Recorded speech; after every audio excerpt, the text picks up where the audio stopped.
All right, man. That was a brutal episode of SmackDown. I cannot believe it, man. I cannot believe it. It gets harder and harder every day to do these shows. I swear to God. I swear. How's it going, Marco? La, thank you for being here. Ashton, Raphael, Sway VG. How you guys doing? Thank you for being here. Thank you, thank you, thank you. Hope you guys had a great night. Let me know what you guys thought about the show tonight. Did you like it? Did you love it? Did you hate it? Jaden, how you doing? How are you?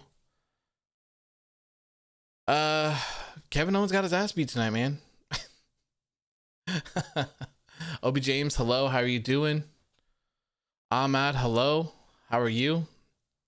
I don't know how we can watch Raw and SmackDown for the whole 2 or 3 hours. I don't know how I do it either, Ashton. I don't understand.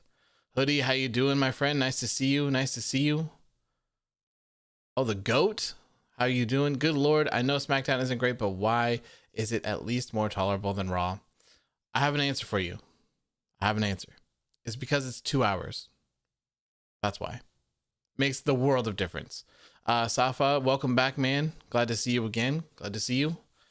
Was going good before 8 p.m. Thanks for asking. Yeah, I feel you, man. I feel you on that one. Shocker. Best thing about the show was KO and Roman. Absolutely. Glad to see you back, Warrior. Rival HD. Voice is sexy. Thank you. Thank you. So yeah, brutal show. As always, Roman Reigns is the best part of the show for sure. Victor says, what's up? How's it going, man? Hope you had a great night aside from this show. Good Lord. Roman is carrying SmackDown. That is for sure. Absolutely.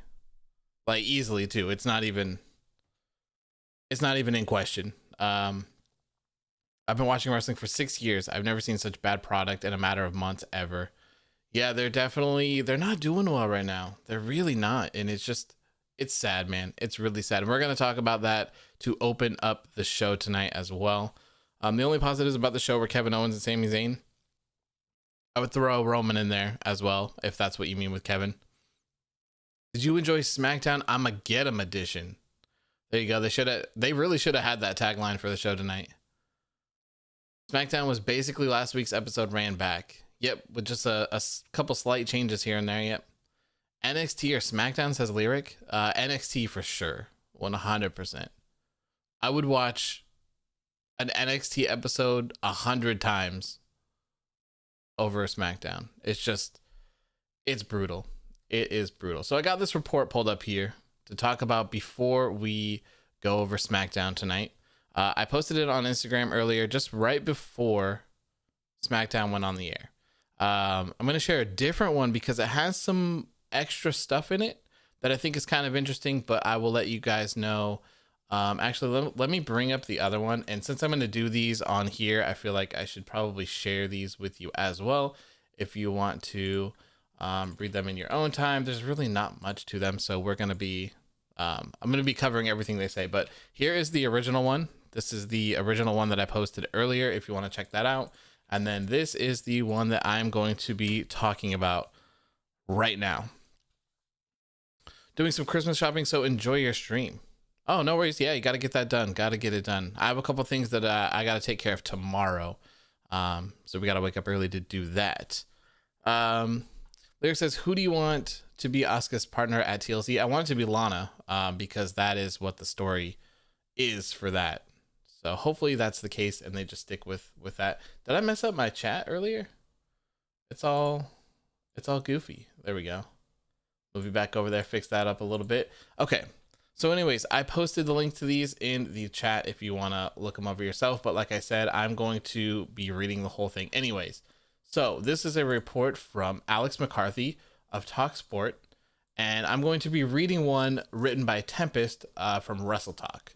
So it says Alex McCarthy of TalkSport is reporting that the network is very unhappy about Raw's ratings. Additionally, a source told him that USA Network are furious.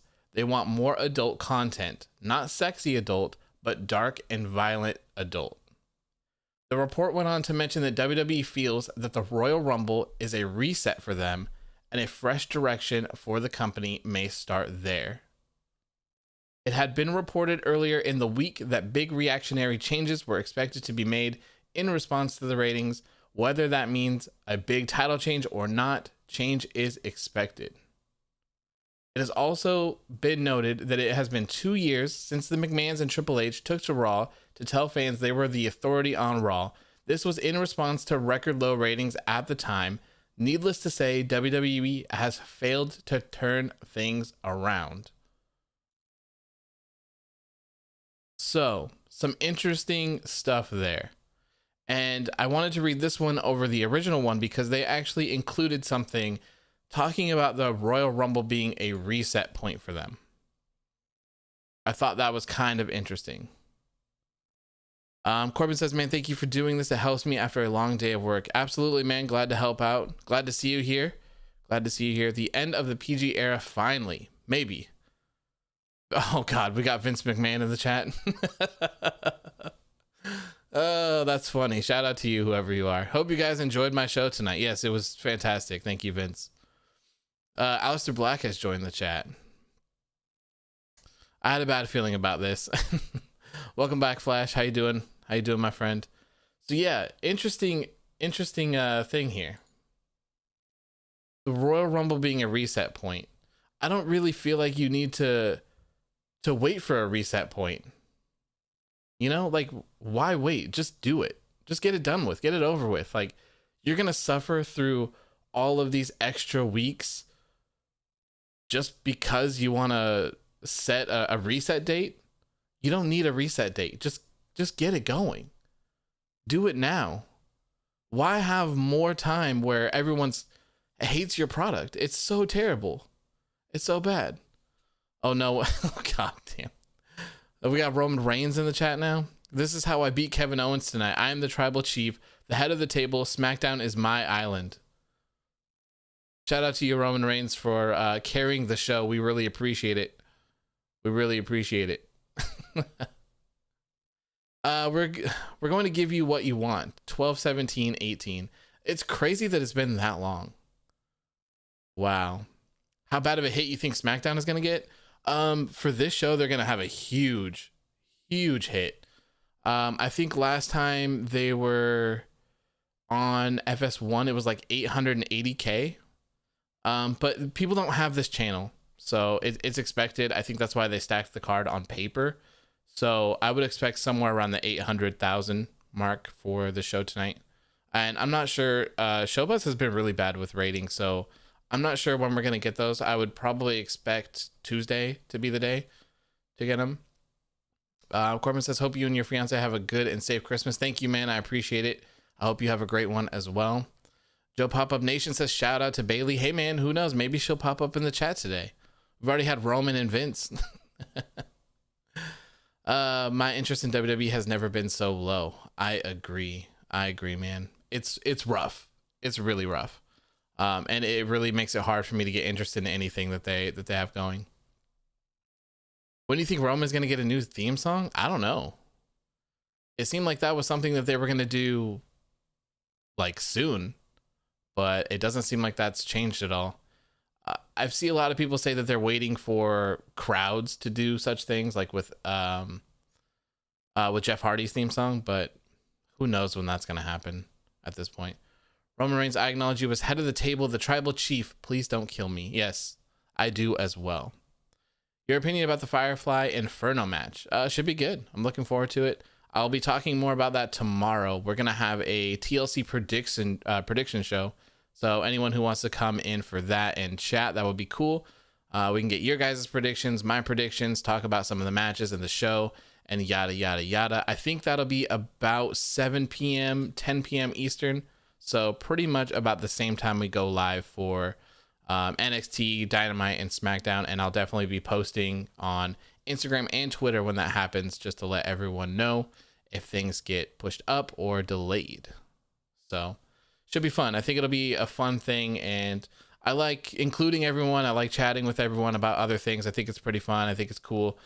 So yeah, hopefully that we'll have something to look for through that. I got to put together some assets for that, but I think it'll be a lot of fun. Rock is on Talking Smack. Will this plant the seeds for Mania? I don't think so. I hope so, though. I hope that whole thing was just a swerve. That'd be amazing if The Rock is going to be at WrestleMania this year. I hope. It would be a huge surprise. Who are the tag teams on SmackDown? Even I have no idea. How about we don't talk about SmackDown, talk about Team Taz? Team Taz is fantastic. I wouldn't be surprised if they put the title on Styles at TLC, says JVOJ. Yeah, I'm kind of worried about it. Kind of worried about that. A lot of people, I don't know why people still blame this on the world champions of the time, but it's not Drew McIntyre's fault that Raw is not entertaining. Sorry, it's not. Oh no, Humberto Carrillo is in the chat. Oh no, do I gotta ban him? Do we need to ban Humberto Carrillo from the chat? You know what? Heard you talking smack about me all the time. Don't appreciate it. You better watch yourself or you're not gonna like what happens. You know what? Bring it on, Humberto. Bring it on. I'm waiting for you. God damn. So the USA Network wants more adult content. Yeah, let's get back into that. So USA Network is apparently furious. They want more adult content, not sexy adult content, but dark and violent adult content. So I don't know exactly what they kind of want on this. I don't know if it's some sort of Raw Underground type violent thing. I don't know, man. But hopefully it leads to some change. I don't really think they need gimmicks for any of this stuff. I don't think things need to be more violent. I don't think things need to be more adult based. I think you could have a fantastic show with what they have right now. Les says ban him. Marco says ban. Now everyone says sacrifice Carrillo for the memes. You need to pay for your crimes. Drew McIntyre is the reason I even watch Raw. I agree. Humberto says I am not to be messed with. Well, you know what, Humberto? I am not one to be messed with. Okay, my friend. I'm a detective. I'm a WWE Hall of Famer. I'm a WCW legend. I'm a world champion. The world's greatest detective. The keeper of truths.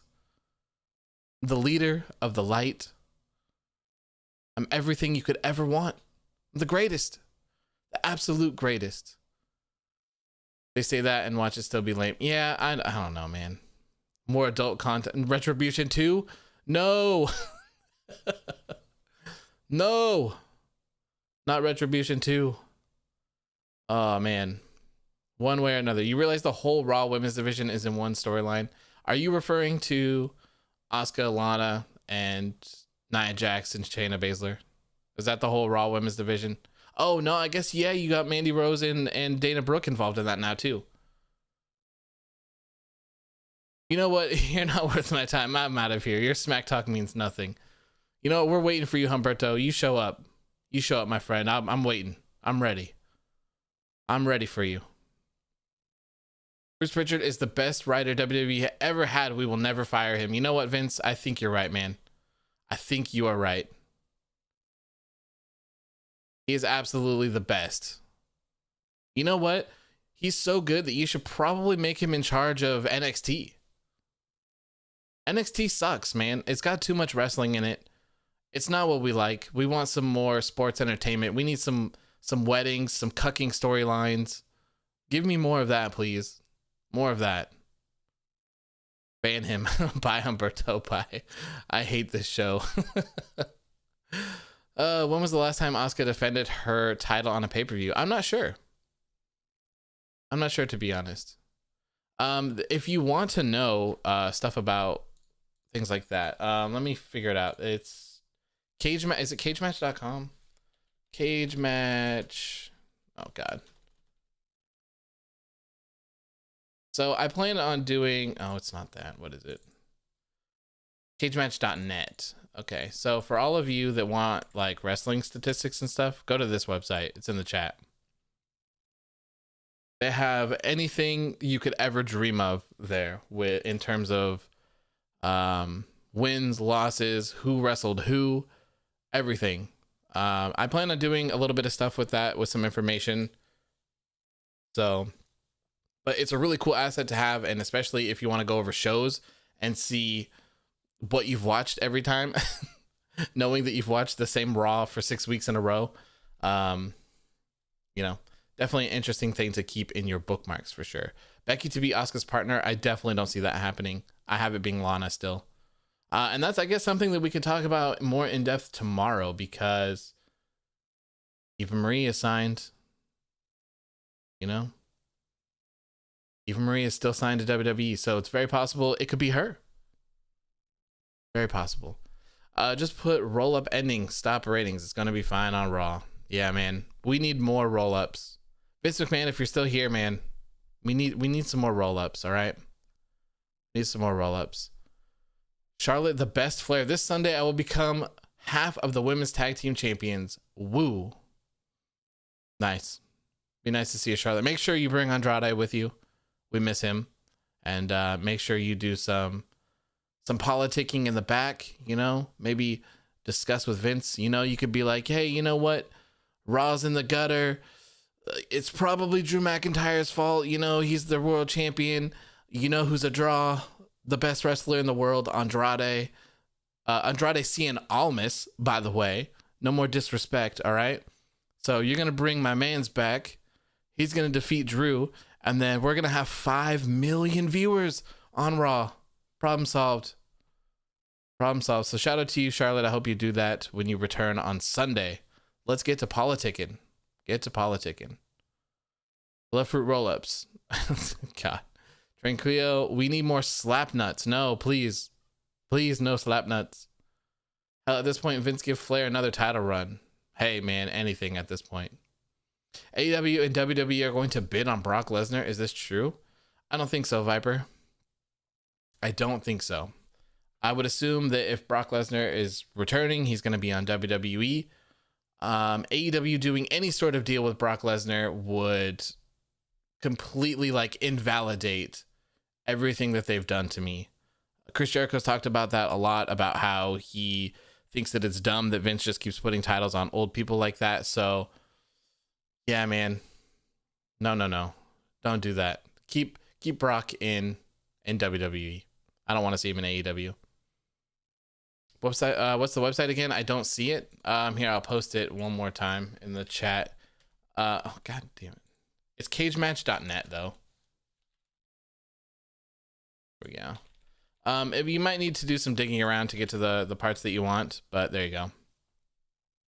How about roll-ups for every match? That would be great. I'll start thinking about it. Yeah, man. I mean, you guys did that show a couple weeks back, so if you want, just go back and find that episode and just kind of rewrite it again. We'd love to see that again. Yo, I hated for Brock for a while because of the title thing, but he is one of my favorite matches of all time. Brock versus Daniel Bryan.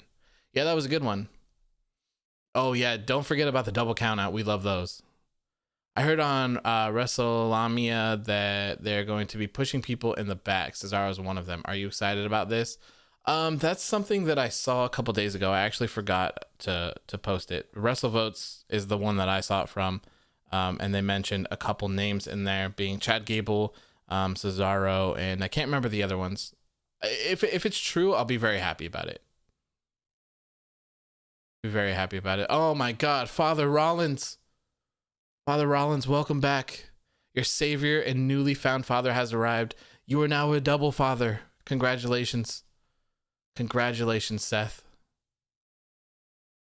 So glad to hear you stop by and hear my gospel tonight. Especially on your show, too. On your show. Stay informed. Stay informed about your own show. It's fantastic. Drew McIntyre will probably be Superstar of the Year. He killed it this year. His reign as WWE champion was amazing. Absolutely, I agree. For WWE alone, Drew McIntyre 100% Superstar of the Year for me. 100%. Not even debate. Vince McMahon says, we will make Goldberg beat Roman too. I'm thinking about a 1-minute match with Goldberg spearing Roman and then winning it right there from him. Hey, that's not a bad idea, man. And you know what you could do? You could also have Drew McIntyre fed to him as well, and you could have him beat both champions. We would love to see that. We'd love to see that. It'd be so amazing. Oh God, return. What is going on with Jesus? We got a packed house tonight, man. We got Vince, we got Charlotte, we got Seth, we got the scumbag Humberto Carrillo again. Man, he just can't get enough. Just can't get enough. Someone must have slipped him a cell phone in prison. Can't believe it. Can't believe it. Someone needs to call the prison and get this man in trouble. He should not be allowed on the internet from in there. Absolutely terrible. What is wrong with our justice system? We need justice. This is unacceptable. Absolutely unacceptable. All right. Jesus. All right, let's get on with this show, man. Although surprisingly, the first 23 minutes of this has been fantastic. Thank you guys. It was a lot of fun. What did Humberto do? Oh man. What didn't he do? What didn't he do? Oops, did I spoil my return? Oh yeah, I'll be back at the Rumble number 30. Oh man. Huge pop for that, right? Although I do wonder if Seth Rollins is going to return, if he's going to be the Messiah, or if he's going to bring back the whole burn it down gimmick. You know? Humberto Carrillo says, I'm just here to talk about the show like a civilized person. I don't know if we can allow that, man. I don't know if we can allow that. I feel like we would be contributing to your crimes. You know? We'd all be secondhand criminals. We'd all be an accomplice. Bring back the architect. Yeah, that's probably the best thing to do at this point, I think. Really do. I'm coming back as depressed big gut father. Well, there you go. There's a new gimmick. Jesus. All right, so let's go ahead and just get into SmackDown here. Tonight's show was brutal, to say the least. Kevin Owens opened up tonight's show calling out Roman Reigns. Let me get my little list here. So yeah, tonight's show opened up with Kevin Owens calling out Roman Reigns.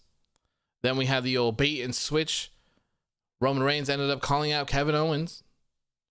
Street Profits versus Dolph Ziggler and Robert Roode for the SmackDown Tag Team Championships. The Riott Squad taking on Billie Kay and mystery partner, which ended up being none other than Tamina. Carmella and Sasha Banks segment with the champagne. The bubbly, if you will. Otis versus Shinsuke Nakamura. The Sami Awards. The Slammy Awards return. Bayley versus Bianca Belair. Roman Reigns closes the show. And my big pin for the night is Kevin Owens is unkillable. They beat the living hell out of that man's tonight. And he's still standing. Still standing. He will not be killed. Come on, SmackDown needs the queen. Did she get drafted? Did Charlotte get drafted? I can't remember. Vince just told me to join the stream. How did you guys enjoy SmackDown tonight? It was all written by me. Thank you, Bruce Pritchard. It was fantastic. It was the best show we've ever seen. We really appreciate your hard work and all the effort that you put into these shows. We can't thank you enough. They actually referred to it as bubbly during the segment. Seems like a dig at Jericho. Yeah, the whole bubbly thing was kind of odd. Kind of odd. Obi James says, Tamina has 2 daughters, Snuka. I'm glad that someone else saw that. I'm so glad. That's one of her accomplishments on her little SmackDown thing. Mother of 2 daughters. Why? They couldn't come up with anything better than that? Nothing? Really? Wow, okay. Brian says AOW new general manager. Yes, please pay me. Vince, come on, man. Come on, man. Give me that 6 figures, bro. Give me that 6 figures. Oh, Matt Riddle in the chat. Hey, one with that actually has an avatar uploaded, or a profile picture. What's up, bro? Hope you brought some bro nuts. They should have you in the Attitude Era, Briz. It was really great. Riddle in the chat. Riddle, you got any bro nuts? I've lost control. I've lost control. I don't even need to be here anymore. Jesus. So anyways, I really like the beginning of tonight's show. I thought the promos with Kevin Owens and Roman Reigns are fantastic. Like, they've been carrying the show. Their feud is fantastic. The promo from Paul Heyman in the beginning of the show was great. Talking about how he labeled him wrong and that he's actually a martyr and he's willing to die for it. And their response is like, we got to kill you. We got to take you out. We're done. We're not playing the games. We're going to take you out before the pay-per-view. And they followed through with it. They followed through. They beat the living hell out of this man's the entire night. So naturally, Kevin Owens is like, I'm waiting for Roman Reigns to come out. He's not coming out. He does his own thing. He comes out on his own time. So Kevin Owens goes back to find him. And guess what? When Kevin Owens finds his locker room, you guessed it, Roman Reigns is making his way to the ring. Just a big old swap. Big old swap. Which was, I didn't like that part of it. I could have done without that. I think I would have much preferred just to have Roman out there to start the show and then do it that way. Oh, Uncle Ziggy. Uncle Ziggy, welcome, man. Welcome. One half of everyone's favorite uncles. Big round of applause. I hope I get an invite to the cookout, man. Hope I get an invite to the cookout. Hell yeah. Hell yeah. So yeah, Roman Reigns comes out with the whole bait and switch tactic here. Ends up calling out Kevin Owens. Kevin Owens comes out and you know what? He got the beat down from Jey Uso. Absolute beat down. Which was expected. What's even happening? I have no idea. I have no clue what's going on. This is the best episode ever, 100. Yeah, this has been a lot of fun. Matt Riddle, Humberto, me, you at main event, bro. Let's do it. Oh man, am I making matches now? Can I make this official? Is that who I am these days? All right, you know what? Matt Riddle versus Humberto Carrillo on main event. I'll have to link up with the local police facility to see if I can get a work release for this man's, but we'll go from there.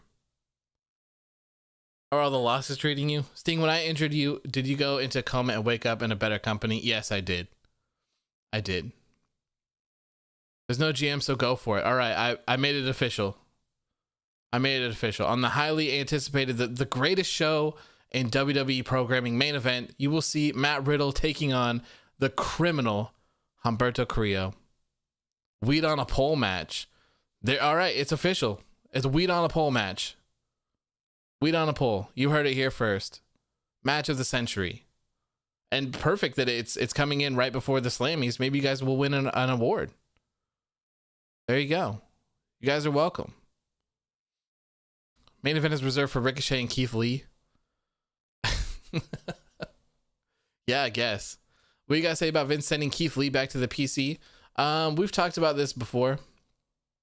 On I think it was the Raw show, but to sum it up again, I think it's dumb as hell. It doesn't make any sense, and I guess since then we've seen a couple people kind of come out and be like, well, yeah, like we never stopped training. Like of course we're at the Performance Center. We're always going to be working on our craft. We're always going to be trying to get better. And it's like, yeah, that's true. And they're like, well, live events aren't here, so we're not getting the work in there. So it's like, oh, okay, yeah, that's true. I can see it. But this wasn't a case of people just training. This was a case of Vince being angry at people and not liking their wrestling. So big kind of difference there to me, because why isn't everyone else training with Drew Gulak and Adam and everyone's favorite authority, not so authority figure, Adam Pearce? Why is it just them? Makes you go, right? Oh, the great Kenny Omega is in the chat. Wow. Welcome, Kenny Omega. The Tribal Chiefs Island will fall, and I will burn it down and take the title, and you can believe that. Big Puppy. Wow, this is the wildest chat I've ever seen. I mean, this is what you have to resort to when your shows are so terrible, right? We have to entertain ourselves. Where's Moxley? Oh, yeah. We're going to get a Shield reunion in the chat? Insanity. I love it. Yeah, I don't know what the hell's going on. I don't know what's going on. So anyways, they beat down Kevin Owens once again. And once they go back to commercial, Roman Reigns is telling Jey Uso that he needs to take him out. They need to officially take him out for the night. And boy, does he do so. What do you think about Riddle's new deal? I haven't seen much. I just saw that he was considering like a 3-year deal or something. I don't see him leaving or anything. So I wouldn't be surprised. AW, it's Logan Wongo5 from Insta who always texts you about staying up past 3 a.m. in the UK for these terrible shows. Oh man, well thank you. You've been entertaining so far. Only Raw is terrible. SmackDown is fine. It's off and on, really. I didn't really like this episode of SmackDown. It wasn't that great. Everyone's favorite not so authority figure Adam Pearce is here. Welcome, my friend. I just made a match. I hope you're not angry, but I had to. It was match of a century for main event. Did they ever address the whole Survivor Series on which brand won because they weren't keeping score? No, they did not. They did not. Not at all. And they completely just wiped that under the rug instantly. You can't even spell your own name right. That's how you spell Adam Pearce. Hey, Adam Pearce, book me in the WWE title match at WrestleMania or else. Uh-oh. Here we go. I'm staying out of this one. We already know where I stand. So next up, we had that highly anticipated match, Street Profits taking on everyone's favorite uncles, Rob and Ziggy. This match was pretty good. I liked this match. I don't know about you guys, but I thought it was a pretty good match. I was expecting a hokey finish, to be honest, and I wouldn't be surprised if we see this match ran back on Sunday on maybe the pre-show or something, because at this point, I think they only have 6 matches announced. And I guess we can go over those as well. Let's see. WWE TLC match card here. I believe there's only 6 matches. So Humberto Carrillo getting a 60-day suspension, man. Ooh. You love to see it. So the matches for TLC so far are the Women's Tag Team Championship match with Nia Jax and Shayna Baszler versus Asuka and To Be Determined. We have the Raw Tag Team Championship match with The New Day taking on the Hurt Business. The Fiend Bray Wyatt versus Randy Orton in a Firefly Funhouse Inferno match. SmackDown Women's Championship match with Sasha Banks versus Carmella. WWE Championship match with Drew McIntyre versus AJ Styles, and it's a TLC. Universal Championship match, Roman Reigns versus Kevin Owens. Oh, this match is not a TLC? I could have swore that I saw that Roman Reigns and Kevin Owens was a TLC match. I guess I'm wrong, because they don't have that listed here. So we only have 1 TLC match? Wow, that's kind of disappointing. So yeah, number 1, 2, 3, 4, 5, 6. Yeah, so 6 matches, not really much going on. So I'm assuming that they're definitely going to run back this Street Profits and everyone's favorite uncles match. Maybe on the pre-show. They don't have anything scheduled for the pre-show yet, to my knowledge. So I assume that's going to be a thing. This match ended with a roll-up being reversed into another roll-up. The laziest writing of them all. I guess that makes them continue to look strong, even though they lose all the time. It's brutal. Montez goes so high doing the frog splash as rated C. Yeah, man, it's insane. It's absolutely insane. His frog splash is amazing, and I love how he sells it. Like he goes the extra mile to make sure that you know that it hurts. It hurts like hell to do it. Adam is here, so no one is suspended. Rey Mysterio says, "Did you guys know I have a family?" Is Murphy Mysterio included in that family? Winnie Mox, I wasn't making TV anyways. I'll be back with a vengeance. Make no mistake. Did you bring Murphy? Bring the Good Brothers? Yes. Hey, Kenny, yes. Bring the Good Brothers to AEW, please. Please. We're dying to see that. Hello, CM Punk. How are you doing? There's tons of legends here tonight. Absolute legends. Roman versus Owens will probably be announced as a TLC match or something the day of. Yeah, that's why I was kind of holding off to do my predictions until Saturday, because I figured things would change tonight. I can't imagine that they would beat the hell out of him like this and not change the stipulation, so hopefully that is the case. Rey Mysterio says, Booyaka. It is a TLC match because Kevin was talking about using the weapons as his friends. Oh, it was? Okay, so maybe I was reading an article from CBS and it didn't say that it was. Is there a WWE one? This says what the match card is. WWE TLC card announced so far. Okay, it is a TLC match. Perfect. Okay. Yeah, CBS was wrong. Because it is labeled that on the official WWE website. Good to know. Good to know. I like Surprise Roll-Up. I think they're funny because you all hate them. So I threatened Vince to do 3 per show or else I will wreak havoc. Ugh. That's why we hate you. We cannot stand you. Ugh. Absolutely the worst, man. The absolute worst. I wish I had friends in the police department. Get this man locked away just forever. Forever. What is best for business is a 50-man battle royal for the WWE Championship and Universal Championship, winner take all. Hey man, I would love, battle royal, not so much, but a Royal Rumble. Hey man, a 50-man Royal Rumble. Hey, I'm into that. Which company I choose, AEW or WWE? I need money only. I don't care about fans. Well, you should probably go to WWE then, CM Punk. I'm sure they got a lot of money to give you. Got all the money in the world over there. And they're just hoarding people.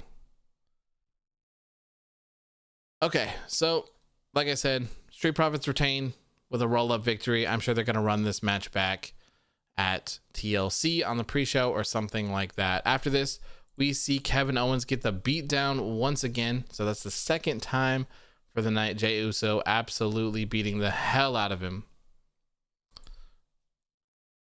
Ray vs. Seth I on a pole match, bro. There you go. The feud isn't over just when you thought it was over. It's certainly not. He just needed to take a break. So next up, we had a match that was a complete rehash of what we saw last week. We had a 2-minute tag team match. There was the Riott Squad taking on Billie Kay and a mystery partner of her choosing. Her mystery partner, you ask? Well, none other than Tamina. Why? Why is this a thing? Why is Tamina being a partner with Billie Kay? Why is Billie Kay trying to search for a partner? Why is Peyton Royce and Lacey Evans fighting, being partners? Why did they break up the Iconics? Why? Like, I have so many questions and no answers. What's the point of all of this? If the whole point was to bring back the Iconics, yes, I agree. If the whole thing was to book Peyton Royce to be a strong singles competitor, then why hasn't she been booked as a strong singles competitor? It doesn't make any sense whatsoever. And you can have people be in teams and wrestle in singles matches. There's no reason they had to split up for this, for any of it. Maybe it was just like a whole kind of shake-up thing and they just kind of wanted things to be changed up a little bit, but it's not working. It's not good. None of it is good. Where's Don Callis? I think he's in your bus, man. I think he's in your bus still. So anyways, this match was terrible. It was like 2 minutes long. And during Tamina's, her entrance with her little SmackDown frame thing, it said that she was the mother of 2 daughters. That's her highlight on her name tag. Mother of 2 daughters. She doesn't have any other accomplishment in WWE that they could put on there. She hasn't done anything. She's just the mother of 2 daughters.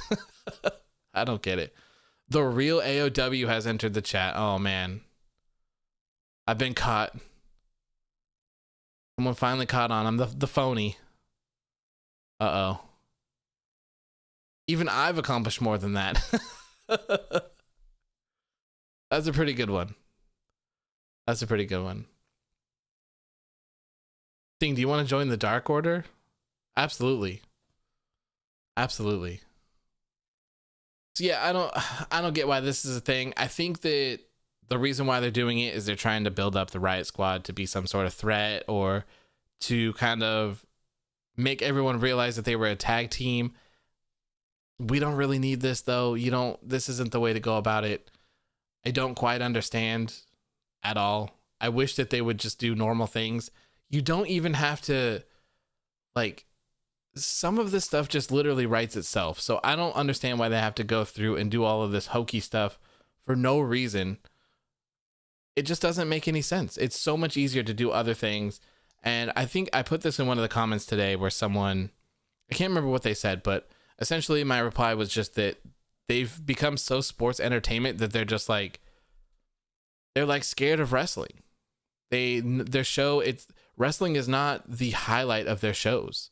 It's not like the main feature for their shows. It's always just some like hokey, weird children's comedy skits and stuff like that. It's so far removed that it's so frustrating. Like, I don't want to watch 2-minute matches and 35 minutes of promos.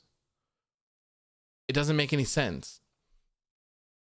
Getting wins over makeshift tag teams don't make you feel any stronger. This takes me back to when I tried to tag team with Dominic, which got me nowhere. Yeah, it didn't work out, man. It didn't work out for you at all. It was a one and done. Absolute one and done. Hey, my man. Hey, you all. Meet me on Raw Underground this Monday, 8/7 Central, only on USA. Oh no. Could you imagine? Could you imagine? Kevin and Roman are going to slap at TLC. Absolutely, DB7. Absolutely. And I think Drew and AJ is going to as well. I think those are going to be some fantastic matches. Actually, we have some great matches. The Hurt Business and the New Day. That's going to be good, man. This looks like a really solid pay-per-view on paper. Really solid, to be honest with you. I'm not mad at it. Not mad at it. And the shorter, the better, honestly. This has been more entertaining than Raw or SmackDown. Yeah, it has. It really has. And that's sad. What does that tell you about a billion-dollar company? Like, we're just chilling, right? Talking about a TV show that wasn't good. And here we are entertaining ourselves with just some bullshit. So, do you think AJ's winning? I don't know. I could see it. I could definitely see it happening. I think they live in that mindset where they would blame Drew for it. I could see it. I really could. I hope that's not the case, but I could definitely see it happening. Definitely could. Marco says on paper. Yeah, definitely. On paper is definitely a thing that you have to say with WWE product, like just period, because you never know what they're going to do. Do you think The Miz will cash in at TLC? And if so, do you think it will be successful? I'm not sure. It would be nice to even see kind of like an attempt at it. I would like to see that. I think eventually when he does cash in, I think it's going to be unsuccessful. The Miz being the WWE champion right now with his booking is not the way to go. If you want to lose an extra 500,000 viewers from your show, then like by all means, go for it. But other than that, I wouldn't do it. I wouldn't do it. Oh, Kevin Owens is here. Roman, I will never quit. Yeah, man, stay strong. Stay strong. Sunday is going to be a battle, my friend. It's going to be a battle. I dedicated my my thumbnail to you and the title of my video. All for Kevin Owens. Don't worry, next Raw written by me. You guys definitely got a best show. Oh, thank you, Shane. We'll appreciate that. What do they do with the Money in the Bank? I don't know. I honestly think that they should tease a couple cash-ins, have it get really close in situations where Drew is very weak, but have him not go through, and then have one go through and have him not win it and just get it over with. It's not contributing to anything. It's not making anything interesting. It's just, it doesn't make sense. And even in the handicap match that they had, it was a handicap match with The Miz, John Morrison, and AJ Styles versus Drew McIntyre and Sheamus. when the three of them were beating up Drew McIntyre, why didn't they just get some chairs out and start beating the hell out of him and then just cash it in and win? Why not? Right? You have the advantage. Even with Sheamus, you have the advantage at 3 versus 2. Doesn't make any sense. Doesn't make any sense at all. Or you could give it to me. Yeah, that's a big no. That's a big no. You don't get it. No. Nothing for you. Nothing for you but some good old catering, okay? That's all. How do you feel about what USA Network said about Raw? I kind of briefly talked about this at the beginning of the show, but to sum it up, I don't blame them. And I don't think the show needs to be violent by any means. I just think that they need to get their act together. They need to start promoting their shows better. They need to start telling better stories. They need to start having actual matches. Like what was it, like a month ago when we had Drew and Randy for the WWE Championship in the main event? That was the highest rated main event of Raw in a long time. It was like the first time in a long time that I remember the viewership not being lower. It was higher. So what does that tell you? That almost entire last hour of that show was dedicated to them. The entrances, when they started entering the ring, it was like 40 minutes left, 45 minutes. So that tells you that your audience wants to watch wrestling. So give them wrestling. If you give them wrestling, you have to write less crap. And then you can focus on the crap that you do want to write. You can have it be more meaningful and actually be a good story. Because a lot of people get confused and they say that, well, just because it's a story, that automatically means it's good. No, that's not the case. There are bad stories and there are good stories. And then you have the classic, well, you guys are just impatient. It's long-term storytelling. Well, maybe. Some of it is a little wonky. Like the long-term storytelling with Seth and Rey Mysterio was him calling him like a bitch or something because he didn't beat Brock Lesnar when he fought him for the WWE Championship. That's not long-term storytelling. That's just him calling him a bitch once on a random episode. So there was nothing there. That just happened. That's not long-term storytelling. And just to give you one more thing, just because it's long-term and it's a story doesn't mean it's good. Sorry. Just because it's long doesn't mean we want to sit here and watch it. If it's not good to keep us entertained, end it. Wrap it up. We don't need to see something for 10 weeks. I really need to go through and count the days and figure out when the Seth Rollins and Rey Mysterio feud started and exactly when it ended. We need to figure that out and get to the bottom of that. Because that is something that like more than overstayed its welcome. It's just not needed. Not needed.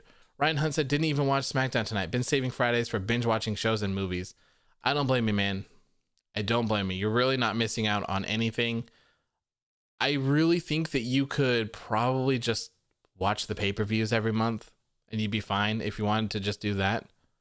I mean, hell, even with the pay-per-views, they give you the video package rundown of what has happened. So you don't really need to watch to figure out what's going on. And that is typically their best content. So, hey. This is not the time. You make your return at the 2021 Money in the Bank. I heard Vince say that he's going to make Undisputed Era the Foot Clan 2.0, and then both Foot Clans will main event WrestleMania and lose to Goldberg for all the titles. There you go, man. There you go. That sounds like great booking. It started May 12th, ended on Survivor Series. Wow. May 12th. May 11th till November 13th. Oh my God. June, July, August, September, October, November. So we watched that for 6 months. That was a 6-month feud. Wow. R-Truth says, yo, sorry to interrupt. Can you hide me from all the guys that are looking for my 24/7 championship? Yeah, man, just get in the back. I don't have any refs over here. I promise. Does Keith Lee still not know his girlfriend and best friend are part of Foot Clan? I don't know, Brian. I don't know, man. And the thing is that they've announced who they are. They were on when Twitter announced those fleets, those like story things for Twitter. They all announced who they were and why they were in Retribution. And not to mention that her mask fell off the other day, or like 2 weeks ago, or whatever that was. So that bothers me so much, and that's why I have a hard time getting super interested in what they're doing on NXT, just because I know that the people that I get really interested in and the stories and stuff like that, they're not going to follow up with it. They're going to be new people. They're going to change them. They're going to do whatever. And it's just like, you know what? I don't have time for this. I really don't. Honestly, the Rey and Seth feud was fine until Payback, where they had the tag match. I don't know why it didn't end when they had like the eye removal match. Like, even at that point, it felt like it overstayed its welcome. And so much stuff happened that I don't even remember like most of it. I don't remember. Oh no, Tucker's here for the 24/7 championship. Truth, you need to run, bro. You need to get out of here. Hurry. The feud is going to continue until Ricochet joins. Very stupid. Yeah, I pray to God for Ricochet that he doesn't join Retribution. Oh, that'll be a brutal one. That'll be really brutal. Although, with that being said, I will really enjoy, if he does, seeing the terrible mask and name that they give him. That'll be enjoyable to me. I'll enjoy that. Where's Otis? Oh, wait. Oof. Oof. Otis is too busy being on actual TV. And he's paired up with someone else. Shame how much of a disaster the Rey and Seth feud was. Makes me laugh how Seth still defends it. That's the thing that bothers me so much about Seth. Like, let it go, man. Let it go. You don't have to be the company man. Just don't say anything. Just don't say anything. Like, if I was ever super famous, I wouldn't comment on things. I wouldn't even read my comments, to be honest with you.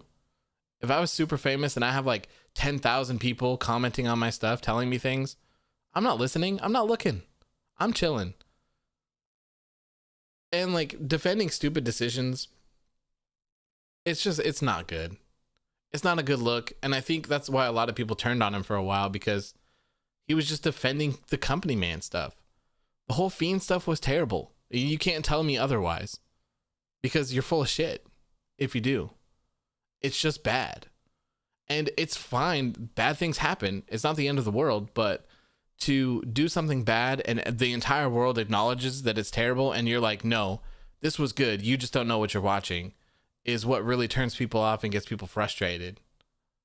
If it was bad, it's bad. Just, you don't have to acknowledge it again. Just move on, call it a day, and get back on track. I don't understand. So this is that abomination-filled cesspool that refers to our unit as the Foot Clan. Uh-oh.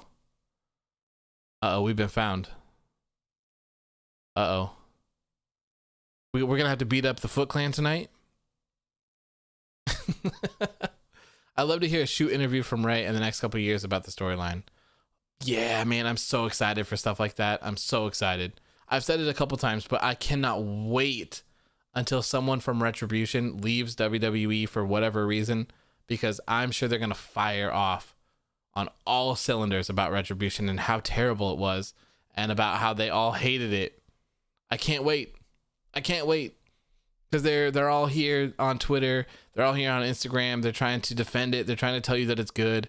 And you know, bless Mustafa Ali, man. He's trying to make it work. I see him on Twitter posting things, trying to make stories happen. But you know, it's too far gone at this point. I don't think anyone cares. And there is a such thing of just being too far gone. There really is. And this is it. And I honestly don't think any of these people needed this sort of angle. I don't feel like any of these people have really been done that dirty or that wrong. And even with the whole thing, they're here to destroy the company, and they're not. They're just wrestling properly. They're not destroying anything. They're wrestling. They got theme music. They got a Titantron. They got an entrance. They got the shaky cam. They got it all. It's crazy. Ali is the only good thing about Retribution. He's fantastic, man. And that just speaks volume about how terrible Retribution is, that someone that is that good on the mic can't save it. No way, bro. No way. Time to just wrap it up. We got to secure the bag. What do you expect? I don't know, man. Burn it down. Do something. Beat up some wrestlers that aren't taking L's every week. Do something. Anything. Looking at destroying ratings. There you go. There you go. Which is funny because they were the answer to bad ratings. How funny is it that during the last time that we had the record lows for Raw, their answer to that was Raw Underground and the Retribution storyline. Right? Their answer to low ratings was to make their shows even more unwatchable.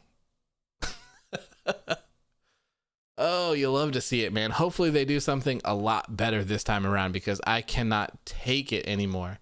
It's so brutal. Ricochet wants to know the first WrestleMania you've attended. I have not attended any WrestleMania before. Never. I would love to at some point.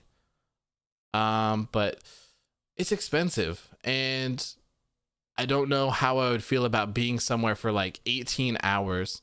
I went to the Royal Rumble in, I don't know, 2019. No, 2018. The one that was in Phoenix. And it was amazing. It was so much fun, but we were literally there for like 10 hours. And I think the place held like 50,000 people.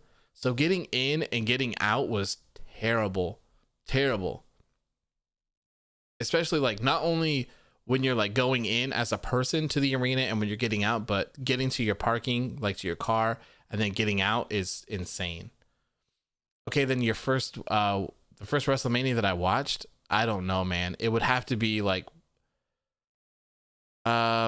way back in the day.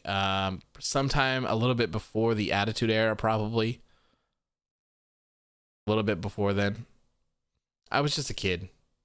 So I remember watching all the Rock and Austins, your Shawn Michaels and Bret Harts, all that good stuff.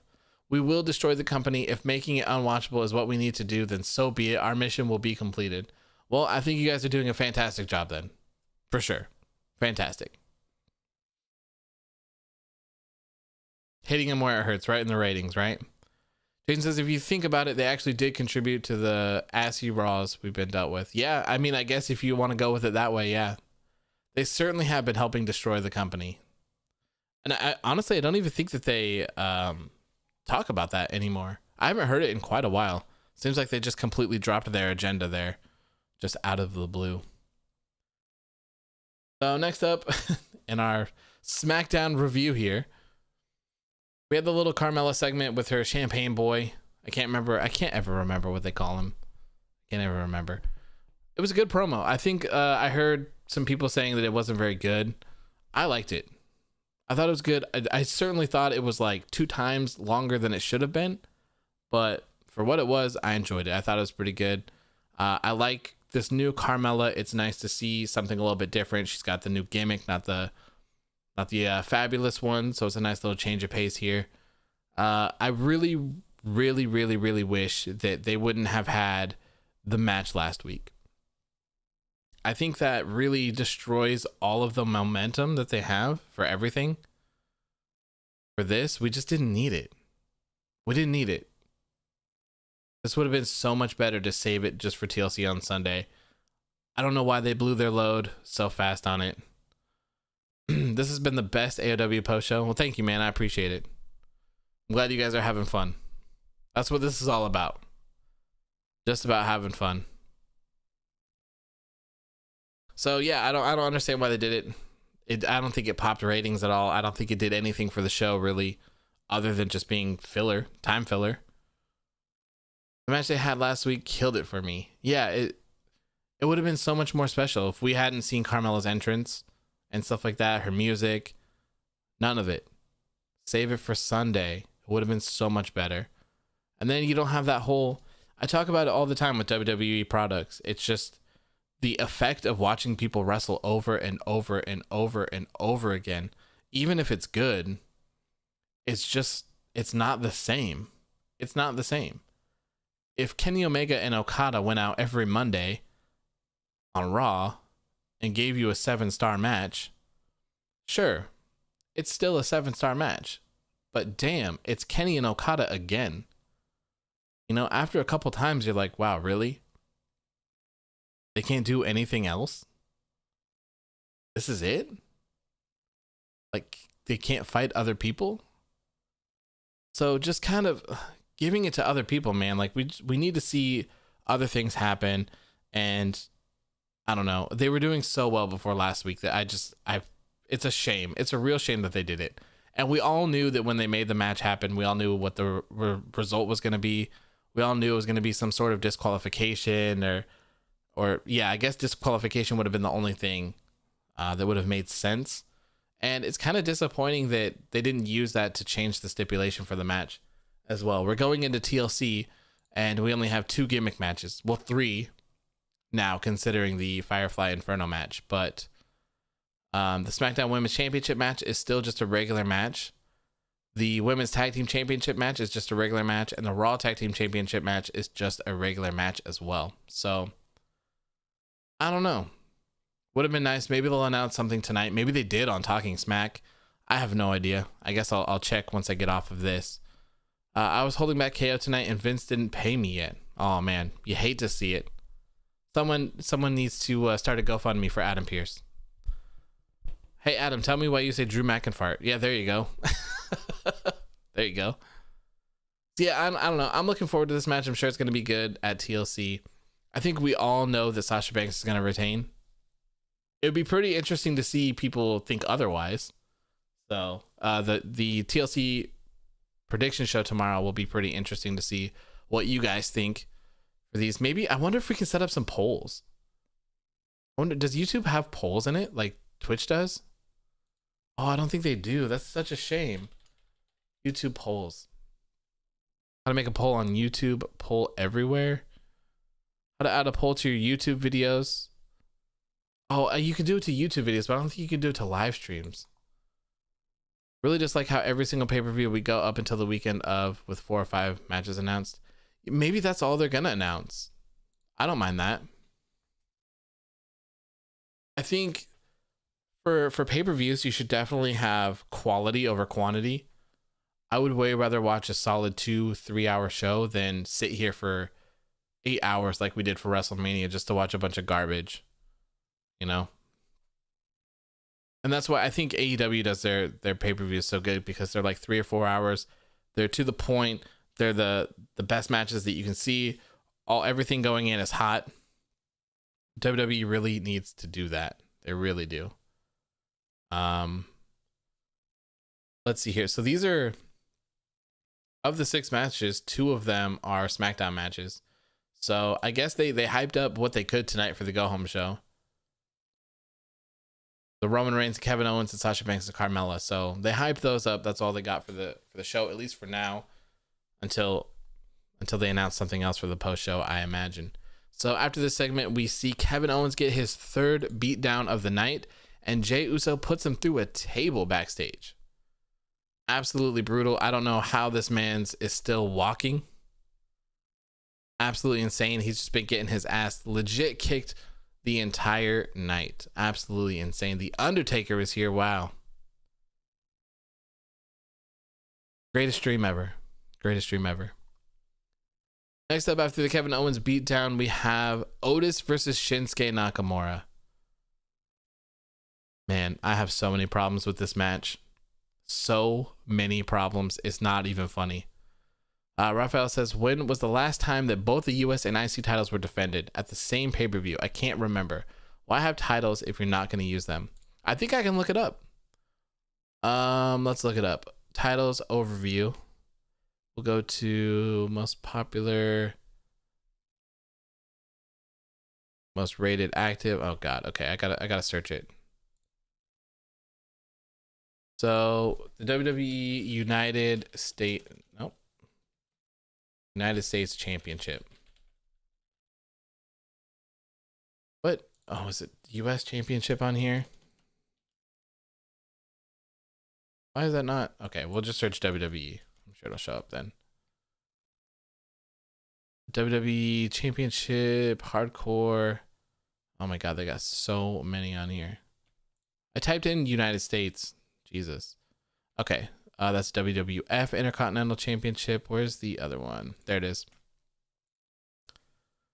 Poor Nakamura. Yeah, man. Salter said, I missed the show. Don't worry, man. Don't worry. You didn't miss anything. I promise. I think AEW Revolution is the biggest pay-per-view for AEW. Like, yeah, I don't know. I think that's what they said, but I feel like it's got to be All In or All Out or Double or Nothing. Those ones just seem like the big ones to me, but who knows? Okay, so the current title holder is Bobby Lashley. So let's check out the last time he defended the title here. So matches. Defeats Jeff Hardy, WWE title #1 contendership. So, oh my God. Is this real? Are these dates different? Oh, okay, these dates are different. These dates are different. They are not like American dates. So, Bobby Lashley last defended his United States Championship against Titus O'Neil. And that was on November 9th.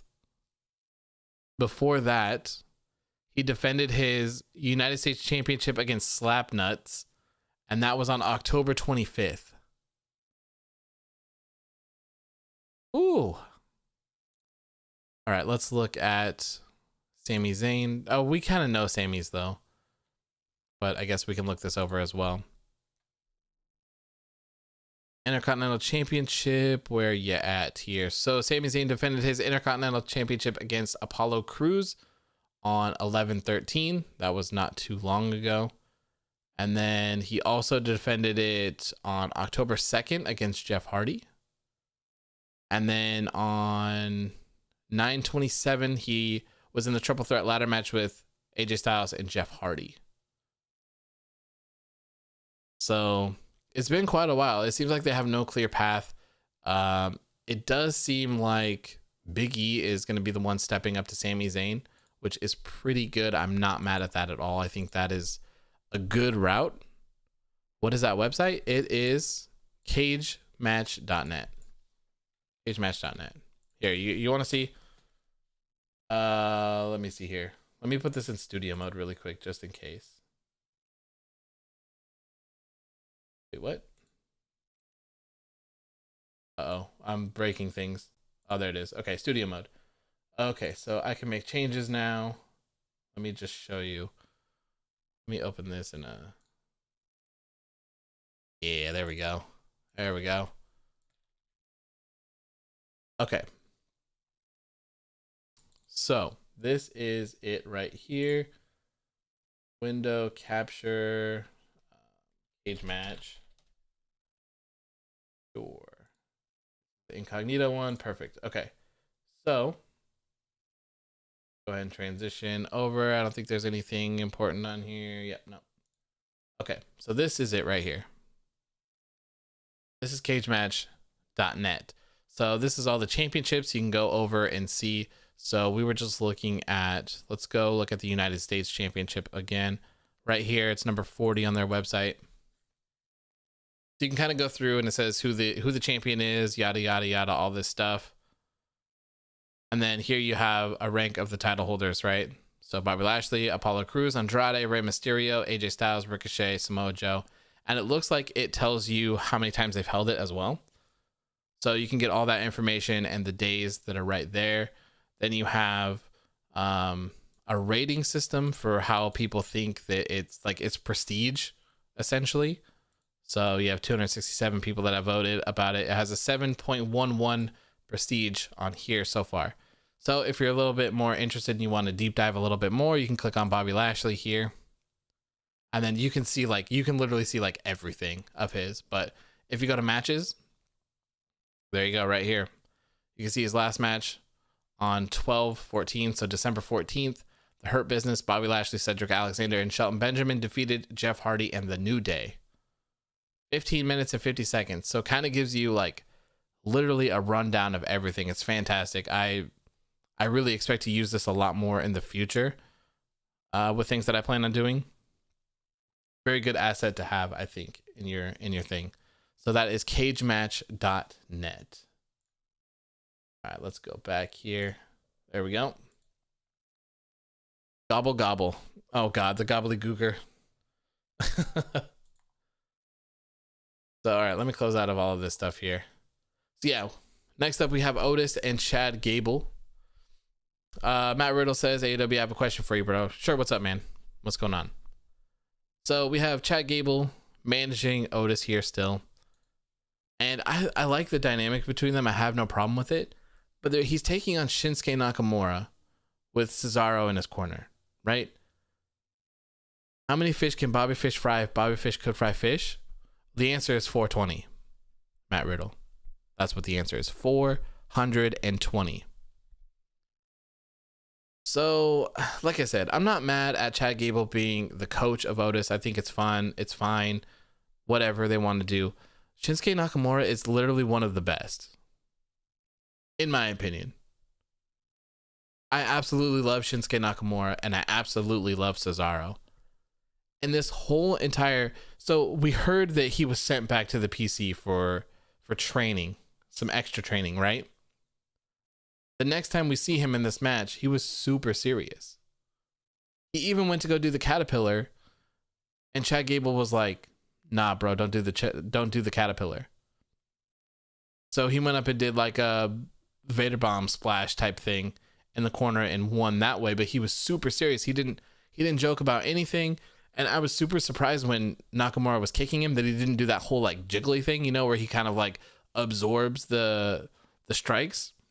He didn't do any of that. He wasn't the fun Otis that we normally see. He was kind of a serious, more threatening monster type Otis. And man, I can't do it. I hate it. I hate when they take someone that is fun and stuff and they just change them up. Vince McMahon loved Otis because he was dumb and goofy. That was what made him so great.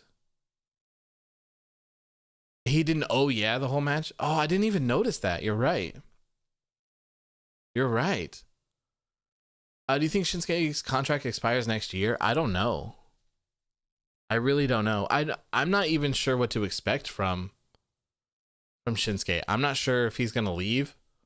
He might just ride it out. Like, there's some of these people that I feel like they just don't care. If they can get 6 figures or whatever, I'm sure Shinsuke's getting a pretty penny from WWE. So I'm sure he probably doesn't care. He's towards the ender side of his career, so I don't know. I'm assuming he'll just collect the paycheck and move on. Remember when Nakamura had that 5-star with Sami, had one of the best themes in WWE and went and won the Royal Rumble? I know, man, such good times. I actually went back and watched his debut. I can't remember if it was on Raw or SmackDown, but when he moved up from NXT, man, the crowd was incredible. Absolutely incredible. Dude, sorry, but I have to go. Thank you and all the guys who were in attendance tonight, except for Humberto. Yeah, man. Screw Humberto. Thank you for tuning in, Flash, man. I appreciate it. Hope you have a great night, my friend. Hope you have a great night. Any answers? That's fantastic. Ronda Rousey, mystery partner of Asuka? I don't think so. I think it's going to be Lana. I wouldn't get your hopes up for anything else. I think Nakamura was on the offense for about 5 seconds in that entire match. Yeah, it wasn't good. It wasn't good. It really like crushes my soul when I see stuff like that. And it's nothing against Otis, but like Shinsuke is like a legit amazing wrestler. So why don't you have him wrestle? It's a wrestling show at the end of the day. It's not 3-minute match show. Like I don't like it. It's frustrating, and hopefully with this whole new leaf that they're supposedly supposed to be turning, these people will get the light shined on them just even a little bit. His debut was on SmackDown Live. Oh, okay. Yeah. So it was amazing though. Like just hearing all of those people, the crowd, like it was incredible. Same thing for FTR. When the Revival showed up, man, the crowd was insane. Absolutely insane. And then like, look at when they left. Look at what you do to people. They come in so hot. And you can't tell me people aren't interested in these guys. They are. Listen to your crowd. They lost their fucking minds. It's the way that you've treated them and the way that you've handled them that makes people not care. Of course people don't care about Shinsuke Nakamura right now. Why would they? They even threw the United States Championship on him just to have him sit there and do nothing. Like, why? Give this man something to do. He can wrestle. He can wrestle. So let's go. Let's go. Remember when Lars was talking about making kids eat dirt? What happened to him? So I actually saw something today. I can't remember who I saw it from. They had mentioned that the reason why Lars Sullivan isn't on TV right now is because they want him to be an unbeatable heel. And they feel like they can't have two unbeatable heels on one show. So they feel like having Lars Sullivan on TV with Roman Reigns doesn't work. So that's the problem. I don't know if it's true, and like I said, I don't remember who it came from, but that definitely sounds like some WWE type stuff if I've ever heard it. Will there be any good call-ups? I hope not. I hope not. Leave people where they're at. I think you need to focus on your own roster before taking more. WWE has so many people that aren't even being used right now, so why take others? It just doesn't make any sense. And they did the same with the Intercontinental Championship. Yep, with Shinsuke. They didn't really do anything. Nothing at all. I don't think they're like comparing them in terms of like that they're similar, but they just don't want two unstoppable heels. Because they feel like they should collide or something. I don't know. I totally think you could have two heels not collide. I don't think that Lars Sullivan is anywhere near the same caliber of a Roman Reigns. I wouldn't say that Lars Sullivan is even a main event talent at this point.